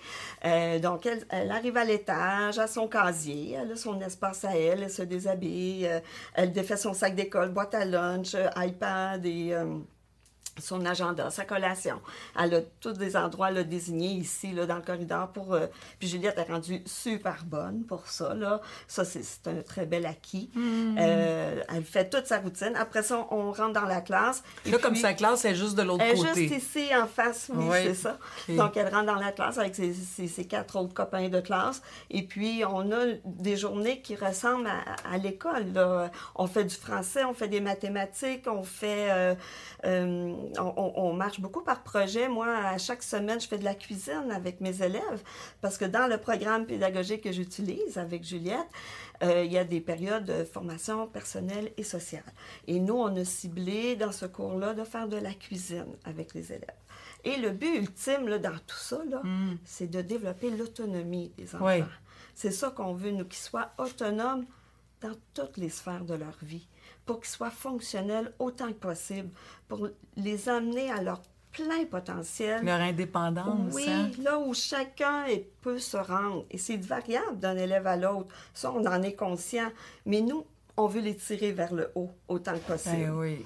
Donc, la cuisine, c'est un merveilleux monde pour apprendre. Les textures, la dextérité, utiliser choses. Des instruments. Quand on s'apprête à faire une recette, moi, je travaille ma recette dans la classe avec eux. On lit tous la recette ensemble, donc on apprend du vocabulaire, on apprend nos fractions, on apprend... Une tasse, une demi-tasse. Oui, c'est ça, un quart. Juliette est super bonne, 1/3, 1/4, 1/2, elle identifie tout ça. Oui, elle est vraiment bonne. Y a-tu de la chicane, des fois? De la chicane entre les élèves? Oui. Ça peut arriver, mais pas dans mon groupe.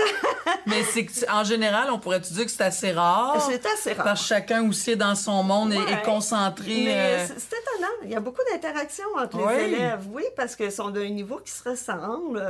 Donc, oui, il y a de l'interaction. Puis de l'amitié. Beaucoup d'amitié, puis même, j'allais dire, de l'entraide. Ah oui, hein? Oui, Juliette, là, elle a un copain de classe. Là. Juliette, elle a son petit trépied là, qu'on lui met sous les pieds parce qu'elle n'est pas très grande.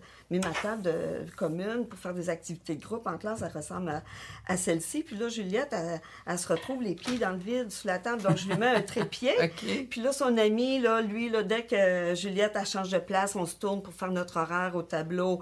Il lui prend son trépied, lui apporte. C'est un gentleman. Mais les élèves ont beaucoup d'entraide entre eux. C'est vraiment beau. La compassion humaine, l'autre vraiment. Existe. Puis, il y a beaucoup de... Sans qu'ils s'en rendent compte, il y a beaucoup de respect entre eux. Chaque enfant ici est différent. Chacun a ses défis, chacun a ses forces. Et nous, on travaille beaucoup sur les forces des élèves aussi. Il faut qu'ils gagnent, hein? Oui. Qu'ils soient gagnants, ces enfants-là, des réussites. Ils ont besoin de ça. Ben oui. Donc, ça, il y a beaucoup de respect. Là, Puis on ne tolère absolument pas de voir un enfant rire d'un autre enfant. Là. C'est pas quelque chose qui est très présent là, dans notre milieu. Puis là, je parle de ma classe, mais on pourrait extrapoler là, pour tous les groupes. Là. Wow. Oui, donc... Alors, c'est ça. Donc, on fait du français, on présente l'horaire de la journée. Après ça, on va faire une période de français. Moi, j'aime bien écrire la phrase du jour que j'appelle. Donc, on va chercher du vocabulaire qui est connu, puis des fois qui est moins connu, de la part des élèves. Juliette, elle a une mémoire photographique. Donc, quand elle apprend un mot, elle le met là, puis elle le sait à la vie, à la mort, comme vos noms. Oui, puis son frère et sa sœur, ce matin, on a chanté des chansons, puis ils disaient que une chanson, là, elle va l'essayer 2 fois, puis ça y est, c'est gravé à l'acier là, pour toujours. Elle va tous vous rencontrer dans 2 ans. Elle va tous savoir vos noms. Ah oui, c'est incroyable, ça aussi. Parce que Juliette, elle est comme ça, elle enregistre et ça reste là. Donc, elle est bien meilleure que moi. Donc, on fait ça. Notre phrase du jour, donc, on va travailler la structure de phrase, le français, le mot, les mots, le vocabulaire, les signes. Les signes, on apprend, j'enseigne des signes tous les jours avec mes élèves. Après ça, une journée type, 2e période, on s'en vient ici aux ateliers. Là, c'est l'enseignante spécialiste d'ici qui prend la charge du groupe, pendant que moi, je me retrouve, comme tout enseignant en période libre, pour préparer du matériel et des périodes. C'est ça pour le lendemain, puis après, oui. C'est ça. Donc, ici aux ateliers, avec Guylaine... Oui, puis on est là, puis j'ai plein d'affaires devant moi, fait que j'aimerais ça vous montrer. Ça, c'est tous des projets, des ateliers c'est du matériel que Juliette fait, là, auquel elle participe. On fait affaire, nous, avec différentes entreprises de la région de Québec qui collaborent avec nous pour qu'on puisse développer des ateliers intéressants avec nos élèves. Okay. Et le but de ça, c'est à la fin de la scolarité des élèves, à 21 ans, c'est d'optimiser leur intégration socio-professionnelle. C'est sûr qu'on ne parlera pas là, ils n'iront pas sur le marché du travail comme vous et moi, on le sait, c'est une évidence. Mais il faut créer ça aussi. Il y a une suite à ça. Là. Oui, c'est que nous, on veut que nos jeunes soient intégrés après l'école. Parce que c'est un gros morceau là, dans leur vie, l'école. C'est une grosse étape. Là. Puis là, à 21 ans, là, il y a beaucoup de parents qui vivent de l'angoisse. C'est angoissant là, de savoir que le service qu'ils ont à tous les jours, 5 jours semaine, de 8 heures à 3 heures, n'existera plus pour leur enfant. Donc, c'est un grand vide. Et nous, on veut préparer du mieux qu'on peut les jeunes à leur sortie de l'école. Diriger à différents endroits selon leur capacité, leur niveau d'autonomie. Parce qu'ils peuvent trouver un travail. Il y en a des intégrations qui se font dans des compagnies. Oui, là. on a des élèves d'ici qui travaillent dans des McDonald's, dans des Dollarama, dans des magasins. On les voit, bien sûr. Oui, c'est ça. Mais il y en a pour qui ça ne sera pas possible parce que leurs défis sont plus importants. Mais nous, là, ce qui nous intéresse, là, c'est de développer leurs compétences au meilleur de leurs capacités. Donc, les ateliers que Guylaine développe ici, là, c'est à différents niveaux, à différents paliers. Puis c'est pour amener vraiment les jeunes vers le haut pour le jour où ils vont nous quitter, ils soient le mieux outillés possible pour se faire une vie sur le marché du travail ou socio-professionnel. Oui, on fait du français, des mathématiques et des sciences. mais on amène nos élèves vers autre chose aussi. On a une clientèle spécialisée. C'est sûr qu'il faut les amener vers ce qui sort d'un petit peu du cadre régulier. Exact. Ensuite... Ça, c'est quoi, là, les trucs des attaches ici, pour les pains, là? Ça, c'est intéressant. C'est avec la compagnie Bugburn. Vous savez, le magasin là, de vrac. Oui. Donc, eux, ils mettent ce genre de petits contenants-là là, dans leurs allées pour que les clients puissent écrire avec un petit crayon plomb. Quand on achète en vrac. Exactement. Oui, c'est ça, le numéro de l'article qu'on achète et attacher le petit sac.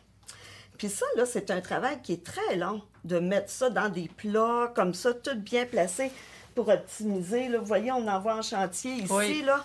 Alors, les élèves, là, eux, ce qu'ils font, là, on met là, une poignée d'attaches dans une boîte, et puis, là, ils mettent tout un par-dessus l'autre, bien un par-dessus l'autre. Guylaine utilise des crayons comme ça. C'est juste un outil de travail, dans le fond, pour faire un appui, pour quand on ajoute une petite attache, ça reste bien appuyé et que ça ne bouge pas. Ça, je crois que Juliette en fait un petit peu de ça aussi. Donc, on aide les entreprises Bugburn. C'est sûr que nous, il n'y a pas d'argent relié à ça. Là. C'est un travail, pour nous, c'est un travail d'atelier.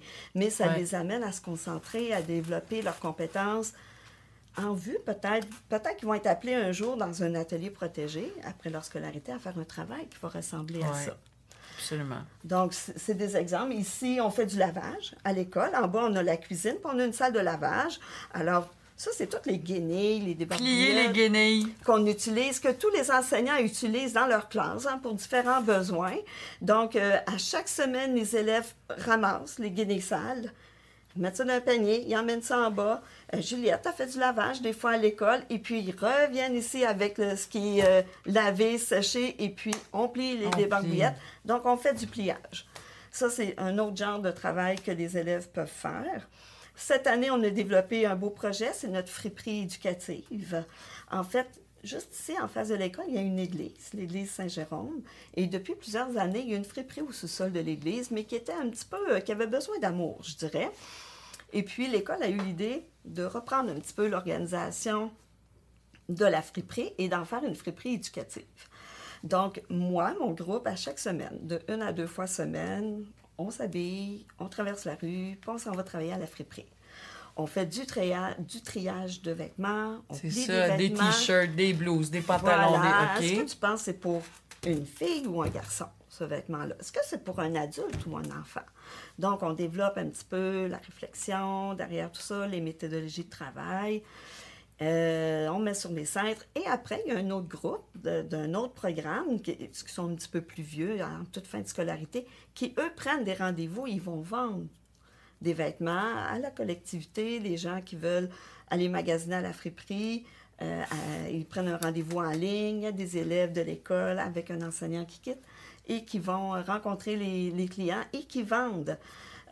Ça fait d'eux un peu des gens d'affaires, hein, d'être en affaires, puis comment ça fonctionne. C'est de montrer comment ça fonctionne, là, la société, la vie et tout ça. Donc ça, c'est un beau projet aussi là, qu'on développe cette année. C'est encore, je dirais pas embryonnaire, là, parce qu'on déjà, là, on vend des choses, mais il y a eu beaucoup de choses à mettre en place et mettre ça un petit peu à notre main, développer des espaces de travail, mais on y arrive. Diriez-vous, Martine, on peut dire oui de toute évidence, mais diriez-vous que l'école elle-même, là, le monde, les enseignants, l'équipe, là, il y a beaucoup de soi. Vous dites, là, l'Église, c'est pas le gouvernement qui vous a dit, vous allez faire ça. Vous le savez que ça existe, vous avez dit, ça serait un beau projet pour nos jeunes. Oui, fait qu'il y a beaucoup de soi dans chaque... Beaucoup d'investissement personnel dans ce qu'on fait. Oui, on déborde souvent.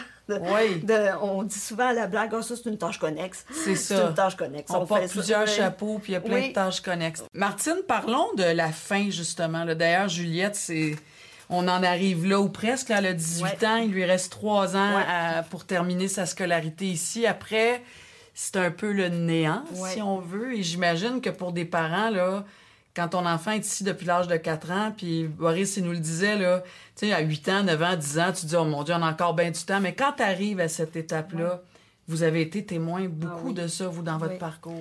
Moi, j'ai vu des parents, là, en rencontre là, de plans de service. Hein. Chaque élève a un plan de service, puis on le révise à tous les ans. Des parents arrivés, puis un peu en panique, un peu en pleurs, au plan de service. Écoutez, là, moi, je suis pas prête à ça. Là. Mon enfant, il lui reste seulement 2 ans ici, là, mais qu'est-ce que je vais faire? qu'est-ce qui m'attend, moi, dans l'avenir avec mon enfant qui a des besoins, que je peux pas laisser à la maison, que c'est une source incroyable d'inquiétude et de stress Et pour nous. qu'est-ce que vous leur répondez? Bien, nous, c'est sûr là, que on enclenche là, toujours le processus là, de la TEVA, là, la transition de l'école vers la vie adulte. Et puis là, à ce moment-là, on fait appel au CIUS, aux intervenants de la structure plus sociale qui va venir. Nous, on veut présenter l'élève. Puis là, on dit, bien écoutez, quelle avenue on peut trouver. On travaille avec eux. C'est ça, fait que vous pouvez les accompagner dans ça. Hein? Oui, on les Puis j'imagine que c'est pas accompagne. quelque chose qu'on fait 3 mois avant. Là. Ça se prépare 2, 3... Oui. Tu sais, comme là, je sont là-dedans, Oui. là, Boris et Brigitte. Hein? On essaie, nous, en tant que milieu scolaire, de commencer bien avant la dernière année. Oui. Mais des fois, on rencontre des obstacles sur notre parcours parce que nous, on a une façon de faire, le milieu scolaire, mais le CIUS a sa façon de faire aussi. Et souvent, on se fait dire par le CIUS, non, attention, là, on est trop vite.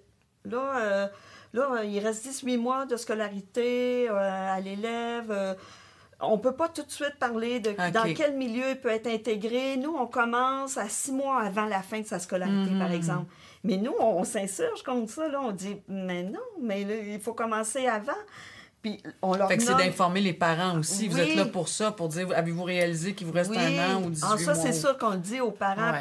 puis la plupart en sont conscients. Ouais. Et c'est pour ça qu'il y a un petit sûr. peu, des fois, une panique là, qui s'installe. Mais je pense qu'on doit y penser tout le temps. Hein? Oui. L'après, le futur, quand on sera Oui. plus là, et ainsi de suite. Et là. les ressources qui viennent après, malheureusement, contrairement à l'école où c'est 5 jours semaine, selon le calendrier scolaire, oui, il y a des journées pédagogiques et tout ça, là, mais c'est du temps plein. Les ressources après ne sont jamais à temps plein. Donc, comme Juliette, elle va peut-être être appelée à être à 2 jours semaine ici à la Maison des adultes, peut-être. Une journée dans un atelier protégé à quelque part, puis oups, 1 ou 2 journées, là, pour Ça l'instant, flotte. on n'a pas de ressources. Ça, c'est la réalité des parents quand leur enfant quitte l'école. Donc, c'est sûr que c'est une très grande source de stress et d'angoisse. Ça. Puis ça se comprend. Puis nous, en tant qu'équipe école, on veut accompagner le mieux possible aussi les familles. C'est rassurant. Dans c'est ça. rassurant. Mais c'est sûr que malheureusement, on n'a pas toutes les solutions. Non. Avec votre expérience, Martine, ça fait quasiment 30 ans là, que vous êtes là-dedans. Quand on regarde là, les services sociaux, le ministère de l'Éducation, le ministère de la Santé, tout ça, qu'est-ce que vous avez pu constater par rapport à de hier à aujourd'hui? Ouais. Puis là, on se censure pas parce qu'on veut parler de la réalité vraie, là, du quotidien. Vous le vivez au quotidien. Moi, quand je suis arrivée... Je pense qu'il y a des manques, on dirait qu'il y a toujours eu des manques. C'est ce qui fait que le monde se débrouille tellement avec leurs propres affaires, puis ils sont inventifs, puis c'est nécessaire. Ouais. Mais encore, tu sais. Ouais. Moi, quand je suis arrivée dans l'école, là, 25 ans environ, là, on avait toute une équipe de réadaptation. On était en partenariat avec ce qu'on appelait à l'époque l'IRDPQ, qui est maintenant... IRDPQ. Oui, l'Institut de réadaptation aux déficiences physiques de Québec. OK. Donc, maintenant, c'est fusionné dans le CIUS, CN, Capitale nationale. Mais on a fonctionné longtemps, nous, avec l'IRDPQ, et on avait toute une équipe de professionnels en réadaptation intégrés à l'école qui avaient leur bureau ici, là, dans l'autre partie de l'école. OK. Donc, on avait plusieurs orthophonistes, on avait 2 ergothérapeutes, une travailleuse sociale. On parle d'il y a combien d'années, là? On parle, là, et mon Dieu, là, je veux pas dire de 15 ans, 20 ans, ouais, c'est mettons? ça, là. OK, vous aviez tout ça, là. On avait tout ça d'intégré à l'école et les orthophonistes de l'IRDPQ travaillaient avec nous de concert avec les enseignants. Et c'est que leur clientèle était ici à l'école. On avait, disons qu'on était dans une vague moins d'intégration. On avait beaucoup d'élèves sourds. Et là, le trouble du langage a commencé à rentrer un petit peu là, progressivement là, au fil des années.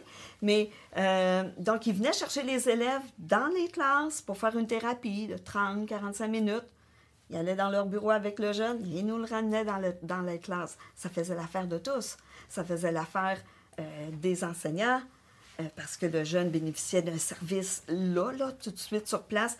Les orthophonistes perdaient beaucoup moins de temps à se déplacer à gauche et à droite pour aller rencontrer leurs clients. On est tous là sur place, là. On est tous là. Et les parents, ils gagnaient beaucoup. Ah oui. Parce qu'ils savaient que quand leur enfant venait à l'école, Tout était là, là. tout était là.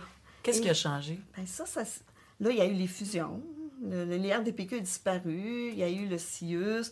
Et l'approche, les services ont changé. Disons que les approches sont maintenant différentes. Là, on a coupé aussi. Puis on a coupé dans les services.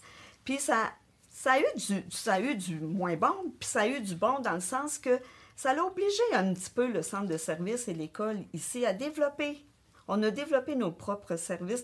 C'est là qu'est apparu à un moment donné, une orthophoniste engagée par la commission scolaire à 50 % de tâches la première année pour supporter nos élèves. Ils sont tous en trouble du langage, ils ont tous besoin d'orthophonie. Ouais. Parce que là, on sentait là, que les services sociaux là, de Réadapt, là, ils s'éloignaient là, de nous, là, de notre mission. Il y en a encore, là, je veux vraiment être pas juste, là, mais... Pas être défaitiste complètement, non, mais... c'est ça, puis je veux être honnête, c'est ça, avec toutes les institutions qui nous entourent.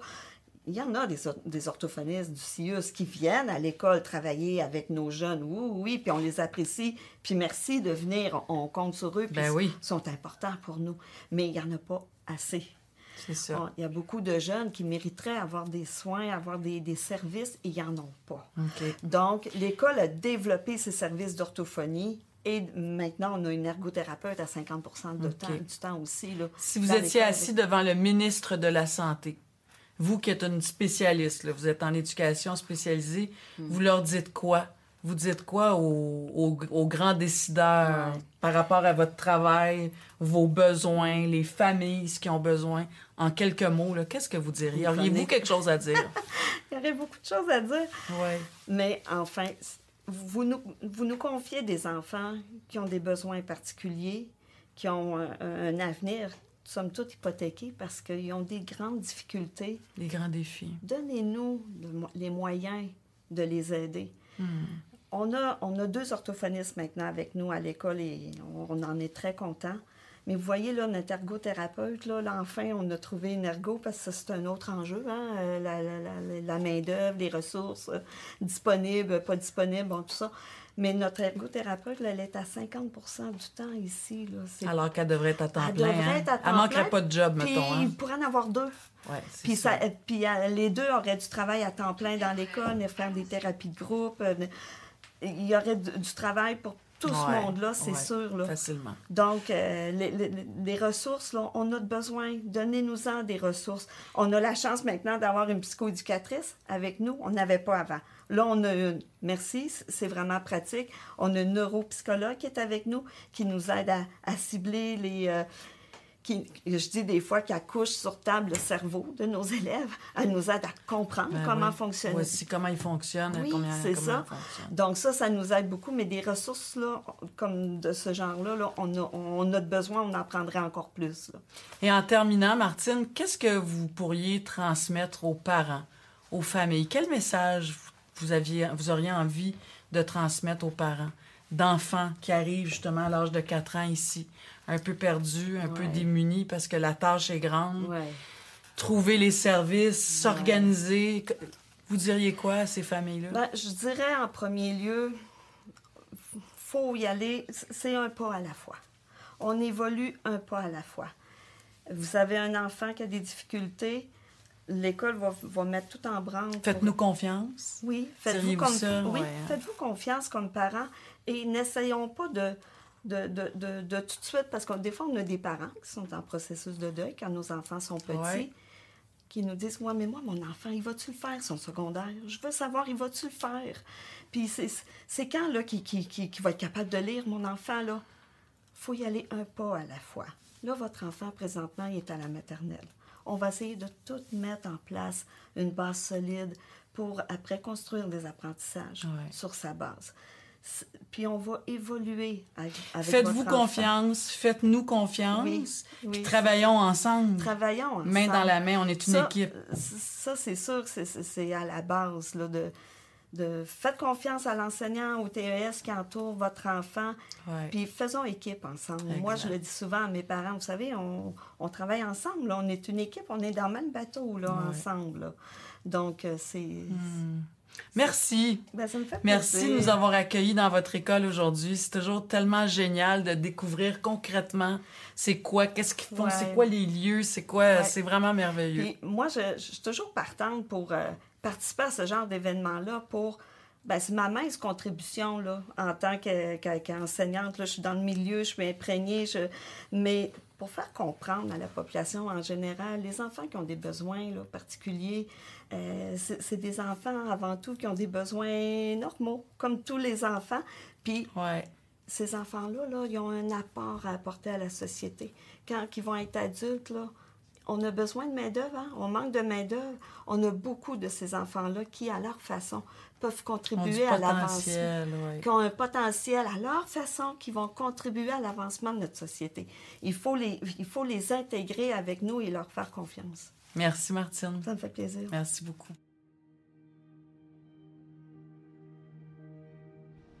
Julie-Pierre! Oui! Allô? Marie-Claire, ça fait plaisir. Merci de nous accueillir. Maison des Lucioles. Oui, Maison Lucie Bergeron, c'est ici. Exact. Ben moi, je vais découvrir ça. Merci. Julie-Pierre Bolduc-Lacasse. Oui. Merci tellement de nous accueillir dans cette maison-là, les maisons des Lucioles. En fait, il y en a 2. Oui, exact. Alors, celle-ci, c'est... La Maison Lucie Bergeron. OK. Et on a la Maison Thomas Boucher pour le volet hébergement. OK, fait que les 2 servent la même clientèle, mais ici, c'est plus... C'est quoi, des services de jour? Oui. En fait, la clientèle générale est de 0 à 21 ans. Oui. Pour ce qui est de la Maison Thomas Boucher, c'est pour le volet hébergement, donc les mêmes âges, mais avec les jeunes autochtones dont leur famille réside dans les communautés du nord du Québec. OK. Pour leur permettre d'avoir des services spécialisés de santé et d'avoir une scolarité là, le plus longtemps possible. OK. Avec des polyhandicaps, déficiences intellectuelles, avec ou sans trouble du spectre de l'autisme. OK. Toi, tu as eu tout un parcours, puis là, ça fait comme 3 ans que tu es ici. Tu es arrivé ici, puis tu disais que c'est quand même un défi de trouver ta place. Toi, tu es arrivé ici, puis là, tu as un coup de cœur. Oui. En fait, j'ai eu l'occasion de faire mon premier stage en éducation spécialisée ici. À l'époque, c'était seulement la Maison des Petites Lucioles parce qu'il y avait une seule installation, la Maison Lucie Bergeron. Puis c'est... la première journée que j'ai vécue, c'était juste une journée d'observation. Après ça, c'était la première fois que j'avais l'impression de pouvoir exercer une profession, un métier qui me plaît, qui me correspond. Ouais, tu l'as trouvé ici. Ouais. C'est qui, Lucie Bergeron? C'est une fondatrice d'une organisation dans les années 90. Puis il y a beaucoup de CPE qui sont nés justement de cette organisation-là. Okay. Principalement là, dans la région du Nord, justement, dans les communautés autochtones. Puis de là, il y a eu du financement pour la Maison des Petites Lucioles et voilà. Et ainsi de suite. Exact. Alors, parle-moi de cette maison-là, donc Lucie Bergeron. Comment ça se passe ici? Là? Ça ouvre, les portes ouvrent à quelle heure? Puis on se disait, il doit avoir du bruit puis de l'action ici. Oui, l'action, c'est sûr. En fait, c'est des services spécialisés. Autrement dit, des services de répit de fin de semaine pour les gens de la région de Québec. Donc, actuellement, là, ça peut être du samedi toute la journée jusqu'à 19h ou avec un dodo le soir ou le lendemain seulement le dimanche là, de 9h jusqu'à 16h. On a aussi le service de garde après l'école pour une clientèle adolescente. Donc, vers 2h30, ils commencent à arriver jusqu'à 18h en semaine. Puis les parents viennent les chercher ou peu importe. Oui, c'est ça. Ils s'en viennent ici après l'école. Ouais. C'est les 0-21 ans? Oui. Ouais. Puis tout ce beau monde-là est ensemble. Eh oui.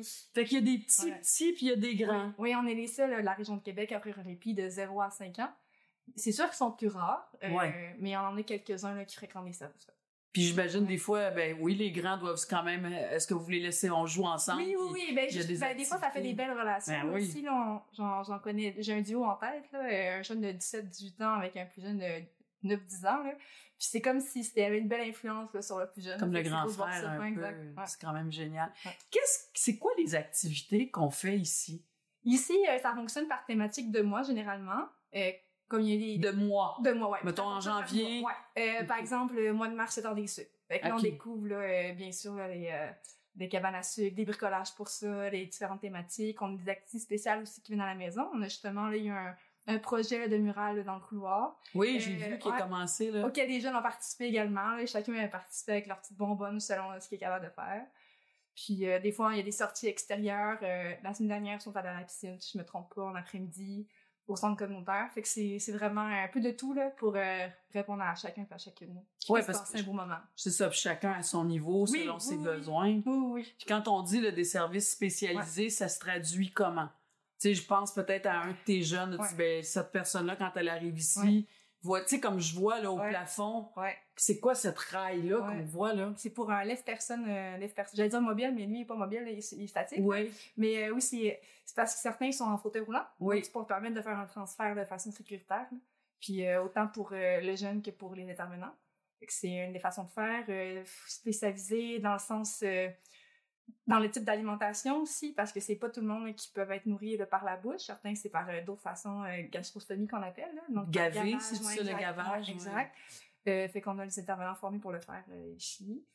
Puis, on peut penser là, dans les pauses sensorielles, on a une salle blanche, une salle sensorielle pour répondre aux besoins aussi. Ça veut dire Ça veut dire, par exemple, pour certains jeunes, là, quand il y a trop de stimuli, à un moment donné, il faut comme... s'isoler un peu. Là. Ouais, exact. OK, fait que la chambre blanche, on s'en va là, puis on chill. Il y a certains qui diraient, on va aller chiller. On respire, puis on se reconcentre un peu.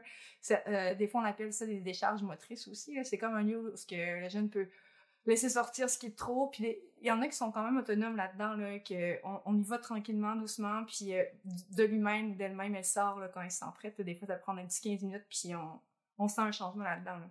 Autrement dit, spécialisé dans le sens d'être attentive aux besoins, puis pouvoir s'adapter autant les activités que les lieux, puis l'environnement. Là. Exactement. Ouais.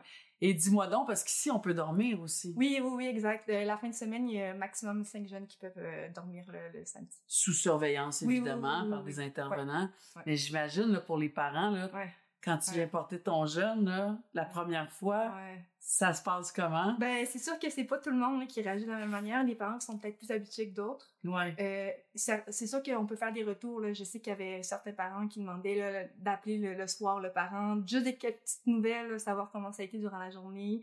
Des fois aussi, c'est pour rassurer son enfant, lui parler un petit peu. Surtout quand c'est la première fois, là, parce qu'on dit 0-21, ça veut dire qu'il y en a de 5-6 ans aussi. Là. Exact. C'est plus petit. Là. C'est ça. Mais ça fonctionne bien. Puis c'est aussi possible là, de commencer par des demi-journées aussi. Là, on s'adapte là, à la fois au processus d'acceptation du parent que là où le jeune est rendu.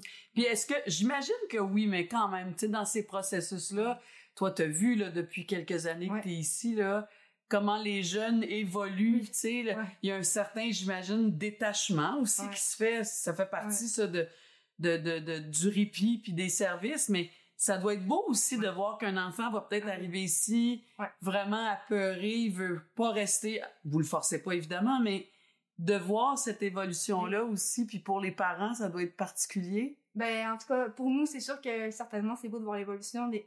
Surtout que certains arrivent qui sont non-verbaux, qu'on ait juste quelques signes, puis là, avec le temps, on voit, il est rendu qu'il fait des phrases complètes, il est assez beau à voir. On voit l'évolution aussi à ce niveau-là. Puis des fois, c'est en s'éloignant des parents aussi que on se met à voler, hein, on n'a pas le choix là, fait que vous vivez ça aussi. Oui, puis d'apprendre à connaître les jeunes, d'aller au-delà de leurs gènes aussi. Là. Oui. Surtout, je trouve que les répits permettent ça, parce que il y a comme une espèce de climat familial aussi, puis le soir, vu qu'ils sont un peu moins nombreux, on peut découvrir plus la personnalité. Oui, c'est plus intime aussi. Puis là, on va arriver à notre belle Juliette qui vient ici.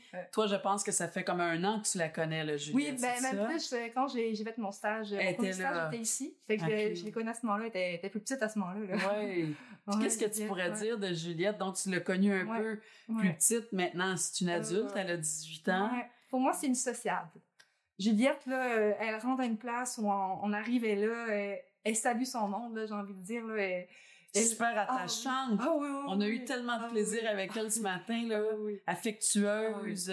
C'est une participative, là. Elle embarque dans les affaires. Elle a comme le sens de l'humour aussi, là. Elle embarque. Elle est volontaire. Oui, volontaire. Vraiment, vraiment. Wow. C'est vraiment le fun. On fait plein d'affaires ensemble. Oui, mais c'est ça. Toi, t'es au niveau de l'administration, mais en même temps, on jasait tantôt, puis on se disait que tout le monde met la main à la pâte, là. Il y a un moment ou un autre, là. Il y a aussi un moment où j'étais intervenante aussi avant. J'étais aussi responsable du service de répit fin de semaine. Fait que j'étais là aussi terrain, là. Fait que j'ai eu l'occasion de la côtoyer, de marcher avec elle, de faire différents jeux, d'aller dans l'imaginaire. J'ai travaillé 4 ans dans un centre de la petite enfance. C'est sûr que aller dans les jeux d'imaginaire, on peut découvrir plein de choses pour nous-mêmes, puis aussi pour les jeunes, là. Souvent, c'est là-dedans qu'ils embarquent, là. Puis on peut être surpris, là, de ce qu'ils nous apportent, là. Qu'est-ce que tu viens chercher là-dedans, toi? C'est quoi, ça a été quoi cette direction-là que tu as voulu prendre dans ta vie? Ça te procure quoi? Je pense que c'est le contact réel et vrai, sincère avec la personne. C'est authentique, hein? Ça peut pas être plus authentique. Il n'y a pas de filtre, il n'y a pas de calcul. C'est ça. Dans tout, c'est ça. C'est ça. Des fois. Tout, là, dans tout ce qu'on peut penser, c'est tout ça. Tout ça. Ben oui, fait que l'authenticité, hein. Ouais. Puis j'imagine, il y a une complicité, puis il y a une affection mutuelle immense qui doit se développer. Et je pense comme nos petits frères, petites sœurs, à quelque part, hein. Il y a un peu ça dans notre rôle. Oui, parce que dans la relation, dans la manière de rentrer en communication aussi, c'est différent. Puis je crois que moi aussi, ça m'interpelle. Moi, dans mon petit bout de carrière, là, ce qui me rejoint beaucoup, ce qui me rappelle encore, c'est les relations, justement, où que la personne est non-verbale, mais comment on arrive à communiquer autrement. Dans les regards, dans les gestes. Et on communique. Ah oui, on fait pas semblant, là, on dit beaucoup de choses. Puis parfois beaucoup plus que ce qu'on peut dire durant 2 heures avec quelqu'un, là. Puis encore une fois, c'est sans filtre, c'est authentique, c'est un vrai lien. Puis après ça, c'est comme si quand on se revoit, est toujours le même lien tant qu'on est. J'imagine aussi que, tu sais, la relation avec la famille, là, je veux dire, là aussi, encore une fois, je pense partout, mais encore une fois, ce lien-là, on fait équipe avec ces gens-là. Oui, puis on a conscience que c'est ce qu'ils ont de plus précieux, là, qu'ils nous confient. Fait que c'est important pour nous, là, de l'honorer, si on veut, là, cette confiance-là qu'ils nous donnent. Et de respecter à la fois les routines établies à la maison, les protocoles de santé, différents barèmes par rapport à ça. Pour qu'eux autres puissent dormir tranquilles, parce que Dieu seul sait que le répit, c'est quand même nécessaire pour les parents, puis ils en ont pas beaucoup, puis il y en a qui ont de la difficulté à aller chercher de l'aide aussi, hein.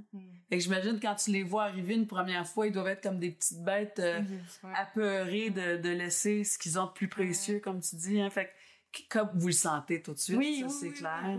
Fait que c'est quoi votre approche? On essaie de rassurer le plus possible, là, mais d'être là, qu'ils puissent comprendre qu'on est là pour eux aussi, pour le jeune, puis qu'on va faire tout en notre possible pour qu'ils puissent être bien. Puis que justement, le répit, c'est pour le jeune et le parent. Exact. Puis j'imagine que vous devez aller jusqu'à dire « Je vous rappelle dans 1 heure. » Ben oui, on s'appelle tantôt. Oui, assurément. Là, puis vous dites pas non à l'enfant qui dit « Je veux parler à maman. » Non. C'est ça, hein? Puis surtout que des fois, là, ça peut être déchirant, là, les premiers départs. Oui. Par exemple, à 4-5 ans, il quitte le parent, puis là, il est en pleurs, là, le parent, il sait pas trop comment réagir. Finalement, il part, là, puis justement, là, on rappelle après, là, parce que des fois, ça dure 3-4 minutes, puis l'enfant est en train de jouer. Là. Comme n'importe quel enfant qui s'en va à la garderie ou qui arrive à l'école pour la première fois. Hein? Exact. Il y a beaucoup de défis. Ma question, ça serait, quels sont les plus grands défis, en fait, auxquels vous faites face, auxquels les enfants font face? Comment ça fonctionne, tout ça? C'est selon moi une bonne question, dans le sens qu'il y a des défis. C'est sûr que les ressources humaines, on se le cachera pas. Là. Je pense qu'il y a eu des périodes là, où il a manqué de la main-d'œuvre un peu partout. De la main-d'œuvre qualifiée, de la main-d'œuvre prête. C'est sûr que c'est un service communautaire. Fait que c'est certain que c'est peut-être pas les mêmes conditions qu'ailleurs. Fait que ça peut être un défi là, à ce niveau-là. J'ai envie de dire la beauté du défi là-dedans. Parce que oui, peut-être que ça peut être difficile les ressources humaines, mais en même temps, quand on est là, c'est parce qu'on veut être là. Je trouve que c'est important aussi. Puis c'est un cadeau puis une richesse aussi qu'on a. Puis les défis, c'est sûr que ça reste toujours une question de financement, là, pas, puisqu'on est au communautaire aussi. Fait que c'est de pouvoir trouver là, les fonds nécessaires pour continuer à répondre aux besoins. Puis est-ce que les parents ont un rôle aussi à jouer? Est-ce que vous sentez que les parents participent et contribuent ou cherchent à différentes façons? Oui, je pense que oui. Puis je pense qu'il y a un sentiment d'appartenance là, qui a été là beaucoup dans les années, puis qui repart aussi là, pour continuer à grandir ce sentiment d'appartenance-là au sens plus large des lucioles. Puis le défi des jeunes, je pense que c'est leur défi à eux, je pense que c'est de pouvoir être compris, être accepté pour qui ils sont. Puis nous, c'est notre plaisir, j'ai envie de dire, là, notre enjeu à nous, notre défi à nous, mais surtout, c'est ça pourquoi qu'on est là aussi. Là, c'est ça. De pouvoir les comprendre. Puis les aider à s'accepter. Parce qu'eux autres aussi, ils doivent vivre des frustrations là, en regardant les autres aussi. Le mot répit, on le disait, ça arrive avec beaucoup de culpabilité aussi, évidemment. Est-ce que tu dirais que c'est instantané, là? Les parents qui arrivent ici, puis ils se permettent un moment de répit, ou est-ce que ça s'apprivoise, ça? Je pense que ça s'apprivoise. Je pense que c'est une espèce de processus aussi, là, parce que des fois, on peut partir avec des attentes qu'on a envers nous-mêmes en tant que parents. Fait que c'est de pouvoir se dire, juste que c'est correct, là. De le normaliser aussi, je pense, d'en parler. Faut pas que ça soit tabou, puis c'est correct. Si on parle de l'évolution de vos services, ça existe depuis quand? De mémoire, 90-95. C'est 95. Ça. Fait que est-ce que t'es à même de pouvoir constater l'évolution? Ça fait 3 ans que t'es là, mais tu dois connaître leur histoire.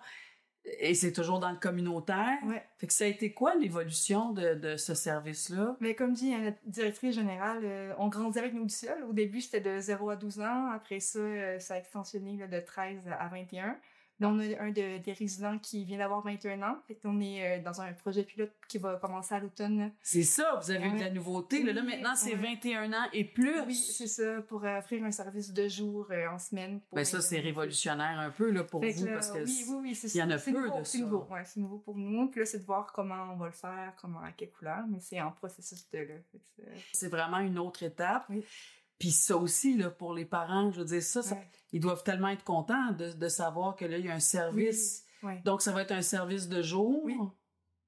Ben, pour l'instant, je peux pas Ah, OK. dire comme ça. Parce Trop que en train de dire. ouais, Trop, mais c'est vous aimeriez offrir les mêmes services, en fait, de continuer pour ceux actuellement, ce qui est en train de se parler, c'est vraiment un service de jour de semaine, 4 jours semaine, un peu comme un centre de jour qui, des fois, là, se font un peu déjà à d'autres endroits, dans d'autres ressources, pour correspondre à une réalité qui a une clientèle comme la nôtre, avec une déficience intellectuelle plutôt moyenne. On peut bien la qualifier, là, pour justement là, accompagner un des résidents qui est dans cet âge-là. Là. Parce que 21 ans, c'est oui. une autre étape. Là. Oui, parce que, en fait, pourquoi 21? Là, des fois, on Ouais. parle de la question, c'est parce que c'est à 21 ans que l'âge scolaire termine. Donc, le jeune doit quitter l'école. S'il quitte l'école, il va où? C'est ça la question. Là. Parce que là, ça veut dire qu'il est à la maison, le parent doit continuer de travailler, sa réalité n'a pas changé. Qu'est-ce qu'on fait avec son enfant? Là? Fait que c'est vraiment pour répondre à ce trou de service-là. Si on veut. Fait que je pourrais même me dire, il doit déjà avoir une liste d'attente, genre. Oui, c'est ça, exact. C'est sûr. Oui, il y a des besoins, là. Immense. Ça, c'est sûr. Si Julie Piast t'avait à t'adresser aux grands décideurs, à ceux qui prennent des décisions, puis ceux qui, on va le dire, le ministère de la Santé, de l'Éducation, qu'est-ce que toi, comme intervenante spécialisée, tu pourrais leur dire? Qu'est-ce que tu aimerais leur dire à ces gens-là? Parce que toi, tu es dedans à tous les jours, là. Des fois, je pense que c'est vrai qu'on reconnaît le travail, mais on oublie ce que ça prend derrière. C'est vrai que ça prend une bâtisse, ça prend de l'entretenir, ça prend des gens qui y travaillent, ça prend des qualifications, ça prend des formations, à être à jour tout le temps. Fait que ça fait beaucoup de choses qui est oublié. Fait que ça aussi, ça compte. Puis qu'on est là pour les jeunes, pour les familles, puis qu'on doit se serrer les coudes, là, tout le monde ensemble à ce niveau-là. Fait que soyez là pour nous, pour qu'on puisse continuer à être là pour les familles et les jeunes. Puis si tu avais une jeune famille là, qui est devant toi, j'ai posé cette question-là à tout le monde, de jeunes parents, des parents qui, peut-être leur enfant a 12-15 ans, mais que c'est assez nouveau d'avoir des services, qu'est-ce que tu dirais à ces parents-là? Profitez-en. Profitez-en, puis on est là pour ça, puis des fois je sais que ça peut faire peur, puis que vous avez l'impression que nous c'est peut-être notre première fois parce que vous avez côtoyé plein de personnes, c'est leur première fois, puis vous pouvez être insécure par rapport à ça, mais c'est arrivé plus d'une fois où que quelqu'un était à la première fois avec nos services puis disait je sais pas si vous savez comment faire telle chose. Ben nous on est habitués. On en a vu d'autres. Ouais, mais toi c'est ton enfant, hein, mais dans le sens que parce que aussi eux ils ont eu à appeler soit une gardienne ou à appeler quelqu'un qui n'était pas au courant de comment ça fonctionnait. On est là pour ça. Fait que profitez-en. Complètement équipé pour gérer ça et faire face à ça. Puis si jamais une nouvelle réalité qui s'amène, ben on va s'arranger pour être équipé puis pour être formé. D'être à la hauteur de vos besoins pour votre trésor, c'est ça. Hein? Voilà. Ben, merci beaucoup, Julie-Pierre. Ben, merci beaucoup. Merci de nous avoir ouvert les portes de votre univers, en fait, de votre monde. Ben, merci d'être venu. Merci. On peut jouer au train de la laine? Oui.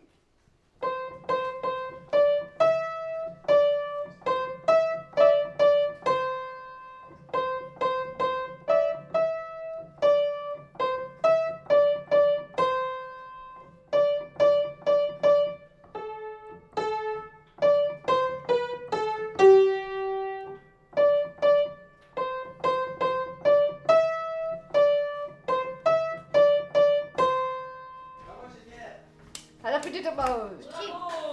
Bravo!